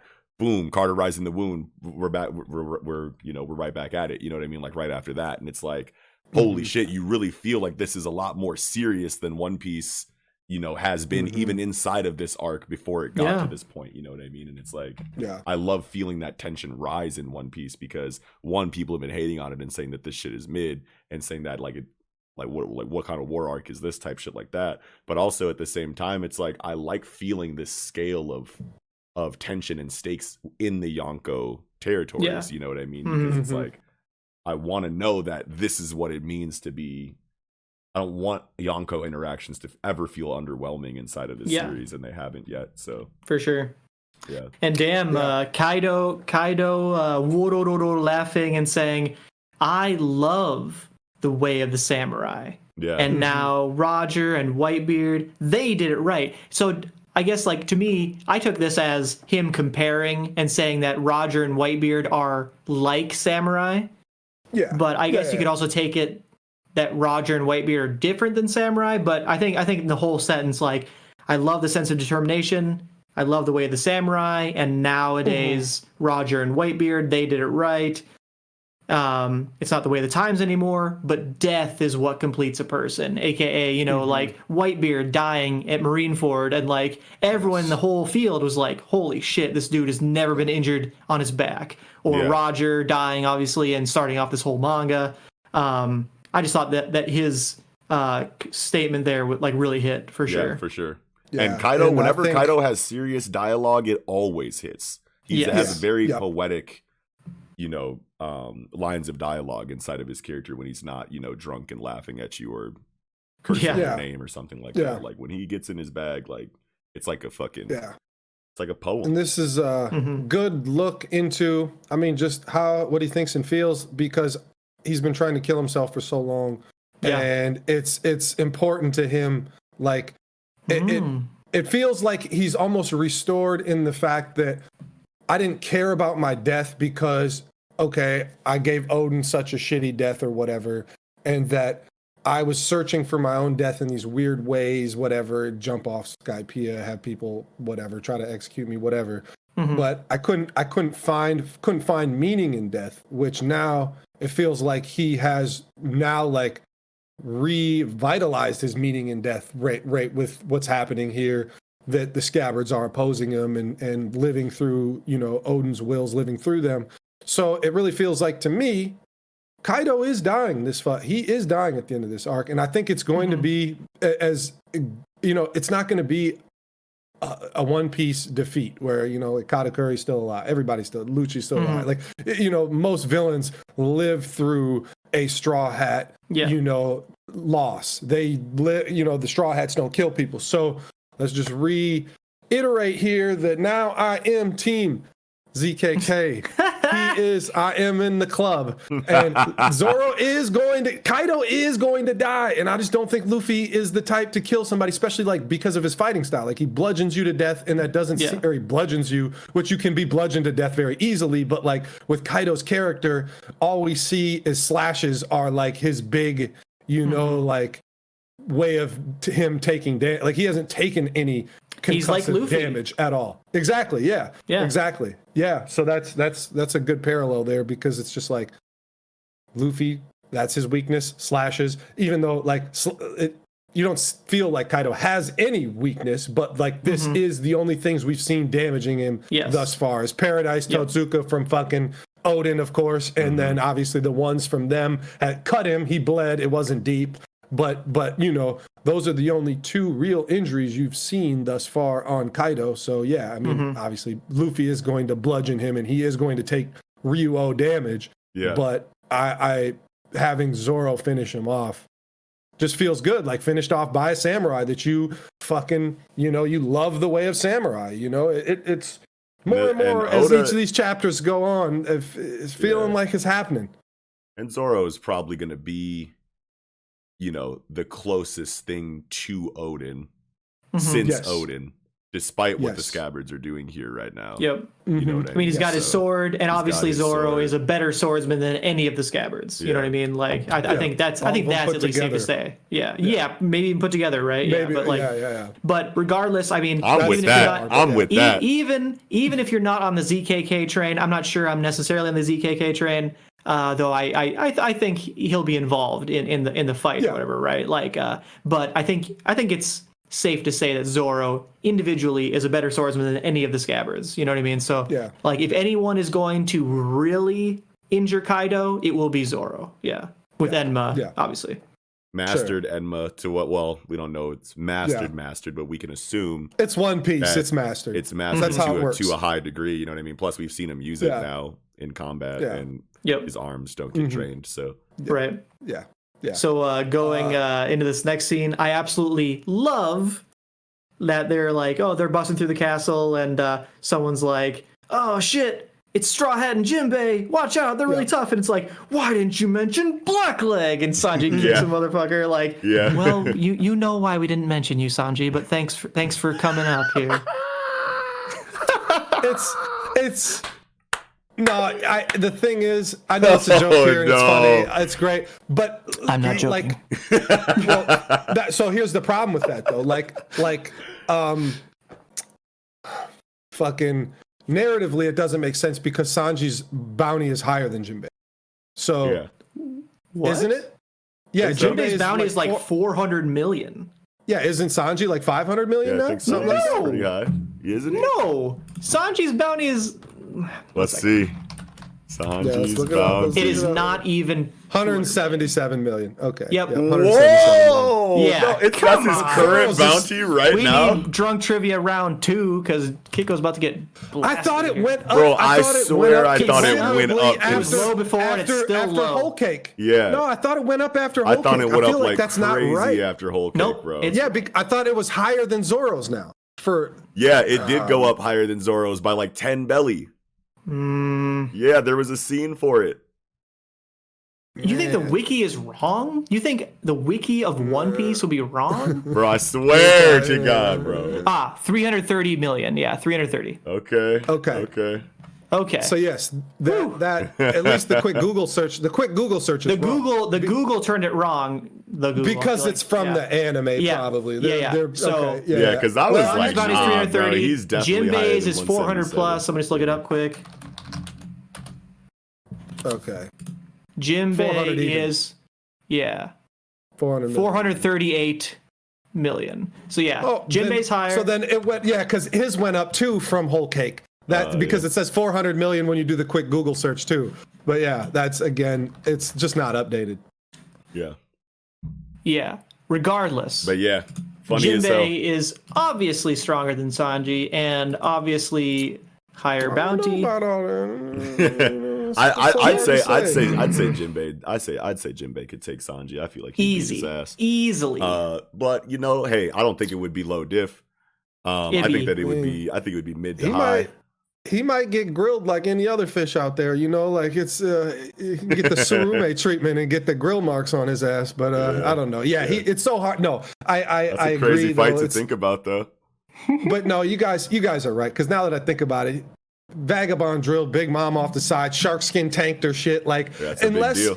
It's you just don't get the feats really from Sanji to compare. So I mean, all we really have is he kicked Oven down the block, right? Like, I don't know. Well, I know. Mostly, I'm just thinking that, Zoro versus Sanji. It is funny. They are feasting off of this panel. Oh yeah, for sure. But no, definitely. The Zoro, like super militant Zoro stands are eating Sanji alive for this on Twitter. But and they have been grilling him because we're going into this comedic insecure Sanji gag. You know what I mean? For these last couple of chapters where he's like, Luffy, I got this, and it's like, no, I should help you, and it's like, Jinbei's like, hey, what's going on? We got to go do this, and Sanji's like, oh, well, you just have a total idea of what's going on around here amidst all this chaos, huh? You just know everything, huh? And then now they're like, yo, it's Jinbei and Luffy, and it's like, well, what about me? You know what I mean? It's just like, it's like slapstick humor. Yeah. You know what I mean? It's classic Oda. Here. How he can fit this stuff in here is perfect. And it's like if you never heard about any of the Zoro versus Sanji beef on the internet, then you would look at this and be like, yo, Oda's doing his thing, man. But then having that, I'm jaded by it. You know what I'm saying? So I see this and I'm like, huge L for Sanji, you know what I mean? And then I turn that off and I'm like, get the fuck out of here, weirdo. And I'm like, no, this is a great story. And Oda's killing it with all of the characters, you know what I mean? Yeah. But it's just so crazy how much Twitter makes you want to slander, you know what I'm saying? He's trying to pull you in. But no.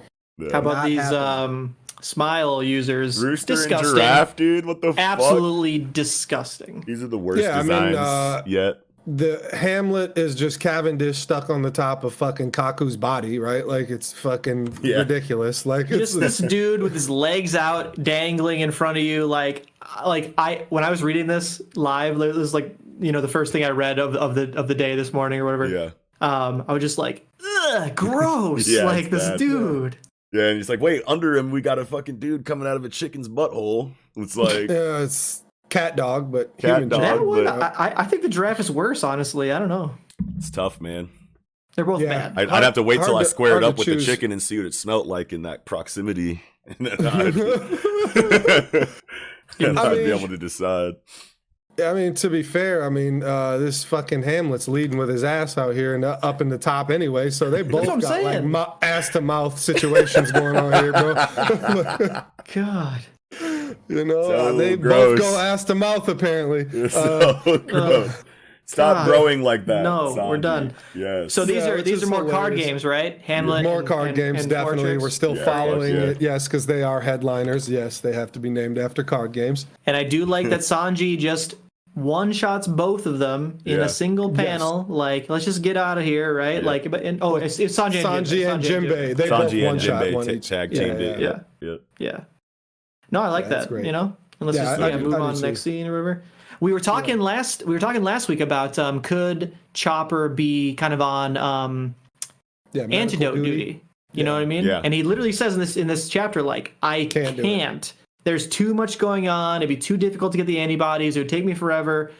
But the dude is here. We can get it from him, right? I like that they literally say no. Chopper ain't gonna not just going to one shot this situation. Yeah. And I like how Chopper doesn't. It's not out of his realm of his capabilities. Like he's capable to heal these people if he had the time and whatever the tools, whatever everything that he needed. He definitely can do it. He can't do it in this situation. The situation doesn't allow, which is great. And I forget, like, it's something that you don't really think about, but like the majority of Kaido's forces are made up of pleasures. They're literally all running around laughing like fucking idiots the whole time, and it'd be the most annoying pirate crew to be a part of. I'd be so mad to be a part of this crew. Like, if y'all don't shut the fuck up right now, like, I'm just gonna have to start killing these fucking dumbass pleasures. 5 in the morning, bro. Like, go. Y'all need to shut the fuck up. What are y'all on? Acid? Calm down, bro. But yeah, so then Queen gives the antidote to Apu and says, "Good luck, bro. And if you give it away, then like you're out of here, man." And I gotta say, I really love the looks like you're playing freeze tag. I was like, oh damn, when's the last time I played freeze tag? Yeah, wow. 5 years ago. So Stephen Paul hit for once. Good job. Yeah, that was good. So Apu is the one that Queen said he was trying to like take out at the start of this. But they were trying to take out Drake. They were lying, though. He was lying. It was misdirection. Or that's true too. But like Queen's specific personal motive was against Apu, even though it was to get Drake too. They were saying it to Drake's face. What do you mean? That we're here to get Apu, basically. Like that. I felt like that's how it went, right? Like when they all got together. That represents Queen too, like that. Well, actually, no, because Who's Who says we're here to kill Queen, actually. So maybe I am kind of confused now. Who's Who said that he wanted to kill Queen, and that's what they said to Drake. Yep. Yeah. I think this is a different scene that you're thinking about. They found out Drake, so it's time to move in on Drake. And then while they're double crossing Drake, he's also just giving us his motivation to kill Queen at the same time. And So, but right. way back at the beginning of the conflict, though, like Queen was like, because I remember we got into like a little bit of a disagreement about like what he meant by that back then in that chapter. I can't remember exactly what he said, the dialogue, but we were like, who could he mean by that? You know what I mean? And then now we see him obviously throwing fucking Apu into a really dangerous situation that he's probably really confident he's not going to make it out of. You know what I mean? Yeah. Unless he's literally just chaotic evil all over the place and just arbitrarily thought of this idea. Like, here you go. Let's have some fun. Like, well, it's also don't look at me. Don't get the antibodies from me. Now I can go do my own shit, and this is a diversion. So don't, diverting everybody's attention from me. Now go fucking get Apu. Yeah. Somebody, and it has to be somebody who can fight it and has abilities to probably, prolong being captured, which makes sense with Apu's ability. And so, it just made sense to me that don't look at me anymore, look at him, and he's going to be able to run you fuckers around while I, do other dirt, whatever else I'm doing. Now I'm going to shoot people with the fire Oni bullets. Or whatever. No, I don't know. Fire Oni bullets. Dude, I can't wait to see more bullets from Queen, though, if he has any more. We can assume that he does, but...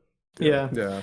And it's crazy that, like, this antibody vial could be fake. You know what I mean? Like, I think it'd be weird to be fake in terms of how One Piece goes, right? Like, if we're having this like hilarious like freeze tag, like Apu, you're gonna run with the antibody, and Zoro, get that antibody, right? Like, it'd be weird to me if Zoro eventually catches up to Apu, gets the antibody, gives it to Chopper. Oh, this is just fake or whatever, right? And Queen had the whole time. But it could be, you know what I mean? Like, there's always that possibility. And that'll be so drastic when they finally get that antidote and they try to administer it or try to use it in any way. And Queen's like, you think I'd give you a real antidote to this? You know what I mean? Like, that would be a crazy scene. Yeah. And going back maybe just a little bit here before that, so it's still Queen shooting everybody or whatever, all these people being affected, not shooting them anymore, but they're all infected, running around, doing whatever. You get to see the Mimawari Gumi and Oniwabanshu like back to back here. Like, what the fuck is this guy thinking? Like, he's all these Oni are attacking everybody or whatever. And just this panel with them back to back. What I love is the Oniwabanshu chick with the shamisen just dumping on people. Bah, bah, bah, bah, bah, bah, bah. It's like a fucking rifle, like Desperado, or similar to like a Gakuganji or whatever. Like, I just love that was how she was using that shamisen. Like that, I was just like. And even like the next couple of panels too with Boss Omasa's been affected, and I'm sorry, Boss Hyogoro, if I'm going to harm my own people, then it's better to just he's gonna commit seppuku before he fucking fully is transformed to a ice oni. But it's just good to have Hyogoro just say, hey, calm down a second. If you're infected, I'll end you. And I'll do the right thing and give you the honor of, like an honorable death. But we can still probably fix you. Like we're working on it. We're working on it. Never end it yourself. Yeah, definitely. So it's just cool. And I also like to see fucking Chopper and Robin with their fucking 2x4s like it's The Walking Dead. Don't touch me, get away. More like Shaun of the Dead though, because it's One Piece. You know what I mean? Like, yeah. Sure. Cricket paddles. Yeah. You got red on you. Oh man. Holy shit. So then to Yamato, to the scene with Yamato, because goddamn did this scene fucking hit. Dude, it slaps so hard. So He's hard. such a beast, bro. I love him so much. And I love like so maybe I was pretty confident, or I feel like we were kind of confident that Shinobu had taken like a mortal wound, right? It's I definitely was saying potential of mortal wound. Yeah. And and it's probably going to take her a while to die from that mortal wound. If she is going to die from it, it's going to take her a while. She's probably out of the fight for a significant amount of time at the very least. The whole time she's going to be here in this like situation where she's like on her way out, but like is providing like really deep dialogue for her character or the scene. You know what I mean? Which is just cool for her character, because I totally assumed that Shinobu was going to be like not this significant in the story. And I love, I just love how Oda just stays surprising me like all the time. I can't, I wasn't ready for how much I would care for Shinobu, because I was team fuck Shinobu for so long. I was like, she's a traitor. She's like this, that, whatever. You know what I'm saying? And he can just make you hate a character, make you love a character so quickly.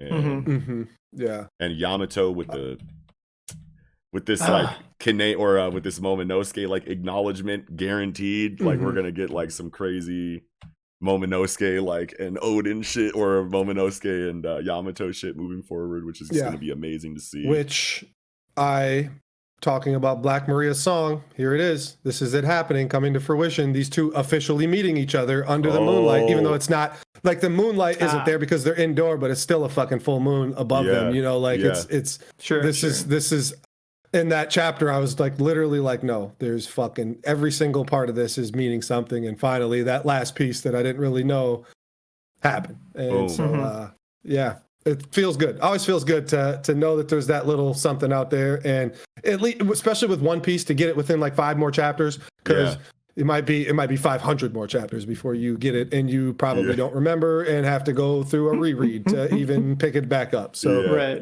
So just good to feels good, man. I just love like this dialogue from Yamato. I saw you 20 years ago at the execution.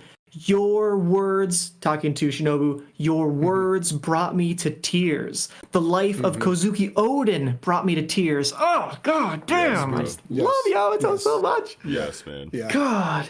And then boom, hit by all this shit. They light his ass up. And then he stays talking this shit through the whole thing. Yeah, just keeps how talking. Are you fine? Yeah, just keeps talking regularly. Like. So here's my question. Does Yamato have the same hard-bodied aspect as his father Kaido? Like, is there some genetic, like, I got hard-ass skin, like, or is it just they're just both so powerful it doesn't matter? It's like Luffy or Zoro, anyone in the situation would That's a good question. Tank it, you know what I mean, and really be interesting. fine. Yeah, I'd like to say both. Like, I would like to say that Yamato does have the same innate, we assume innate defense that his father does, and also, fights, strong fights, training, whatnot, you're going to increase your constitution, and there you go. So like you can tank cannon fire, which we've seen a lot of characters tank cannon fire in One Piece. So like, you know, it's a feat, but it's not like the biggest feat ever, even though it's how well Oda executes this is hypes it up so much that you just maybe might even overlook or overestimate the feat of tanking cannon fire within the One Piece world, you know? Oh yeah. Yeah. Ooh, dog. I mean, I think I still got some. Let me see what else I thought I had here. I mean, just I guess talking back all the way towards the beginning, like I really thought, like, with the stakes and tension going up, that Kiku would be out, like, and that she would die, and that, like, maybe not even from this wound, and maybe she didn't even have to necessarily die, but like Scabbard's dying, you know, like I expected that to happen. I feel like some of these Scabbards need to die in this fucking war. Like if they all survive, it would feel a little weird unless you know it's interrupted. But now that Kaido goes back to human form, I feel like he's running around one shot. Like he should just one shot the rest of them, each just Soru around and fucking Thunder Bagua, each of them off the fucking top of fucking Onigashima into the fucking water, and that should be that. They like literally, it feels like he could go through and one shot the rest of them after this. But getting hit with the Thunder Bagua, that'd be so crazy if he just sent them all out into the ocean. Yeah, that would be really crazy. And then you'd still, I wouldn't even they wouldn't even need to die. It's just like, just do that. No, that's like so crazy. Yeah. And it's still kind of hard to see him doing that, you know, and within the just narrative of One Piece, like getting hit with a concussive blow, you're gonna survive that in One Piece. Like, but the cuts, like the fucking air slashes, man, it just really felt like, okay, we're ramping this shit up. You got cut super high on the arm. It wasn't like just a hand or you know, like it looked like a much some of your chest went with it on the left side. It looked like it did look like some of the chest went with it, you know. It must have just been the armor, you know. It was definitely it was definitely just the shoulder armor, armor stuff that went with it. But it felt more than it does in this chapter, which there's nothing wrong with that, you know. Like this cauterizing the wound was super fucking hard body. I loved it. It was super tight, and it was good stuff. And it looks like the damage is like below like the shoulder. Yeah, you get to actually see the stump or whatever we want to call it here. But Kaido just transforming back into human form. Like these motherfuckers are getting it. I feel like they're getting crushed in not next chapter. That's why it's good that we've cut back to what's happening, so we can now have a couple of chapters of, you know, Yamato and Momonosuke growth together. Yamato still has to fight Sasaki probably, and maybe, you know, fuck up some more of these fucking, you know, defense team smile fruit users. And you know, then you obviously have Luffy, Jinbei, and Sanji working their way up the tower. Again, seen another map again this chapter. Good maps to keep them coming. I really felt like I'm on the first floor with just the design of the first floors. Like you get to see like just like how the ceiling is done and how it just doesn't feel like a basement anymore from where we are. A little bit more of an immersive thing there. And then you got Zoro chasing fucking Apu and all that stuff. So like there's all these other things that we can go to now between Kaido coming back and Thunder Bagua and these guys, you know, basically hitting him with the Nest baseball bat clean off the board, off the map. Ting. So I think it's a good spot to change focuses for a while. Hell yeah. So you guys have anything else? No, that's all I had. I think I'm good too. Wow. What a week. Hell yeah. Big week. Everything crazy. Everything's so crazy. Getting close to the end of the year, man. We got what, 4 issues? It's pretty crazy. Yeah, we got like 4 issues. Yeah, it's pretty crazy. We got to say our Eagle things when Eagle ain't here. You know? It's pretty crazy. So this is 48, 49, 50, 51, 52. We have 4 more issues left in the year. Wait. Did you need to count? Quick maths. 4. You already said 4. It's 4. I know. Yeah, I don't know. Quick I guess. Maths. Yeah, quick maths. But man. Super excited for a lot of things. Anatube Con is coming back for winter. And if you didn't know, if you don't follow us on Twitter, or if you don't, if you're not in our Discord or anything like that, and you just hear, you know, what's going on with Project Manga through these episodes, then yes, AnitubeCon is coming. AnitubeCon is coming back for winter of 2020, and we're having an award show. If you want, we're gonna be basically going through all of the different categories inside of like best manga of 2020. You know, best character development, best main character, best female lead, things like that, and just we had you guys nominate, you know, characters and manga, you know, for all of those award titles on our Twitter, and we're about to enter the voting stage now. So if you guys want to, it's like 200 fucking retweets. We got a lot to go through. Yeah, good job. Thank you. Awesome, guys. We want that. We definitely do. It's a big task, but we're glad you gave it all to us. Thank you for that. Hell yeah. So that's going to be a lot of fun. There's a lot more involved with AnitubeCon that's going to be a lot of fun that I'm going to keep on the DL for now. But if you want updates on that, please follow us on Twitter or join our Discord, or both. That link is going to be down in the description for you, inside of a link tree that is going to show you all of our individual social media accounts as well as ways that you can listen to the podcast on audio only platforms like Spotify and Apple Music. And that's also going to be where you see links to support Project Manga if you feel so inclined, including our Patreon, which has a whole bunch of perks like early access to all of our content and additional manga reviews, most notably our Patreon weekly Shonen Jump manga reviews. That's where we cover things like Undead Unluck, Kaiju number 8, Jigo Karaku, and all the other things that we don't cover on this show.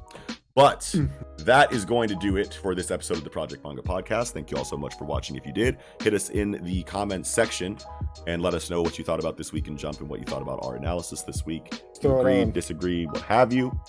But yeah, man, that is going to do it. Oh yeah, like the video, subscribe if you're new, hit the notification bell so we can chirp you when new content is online.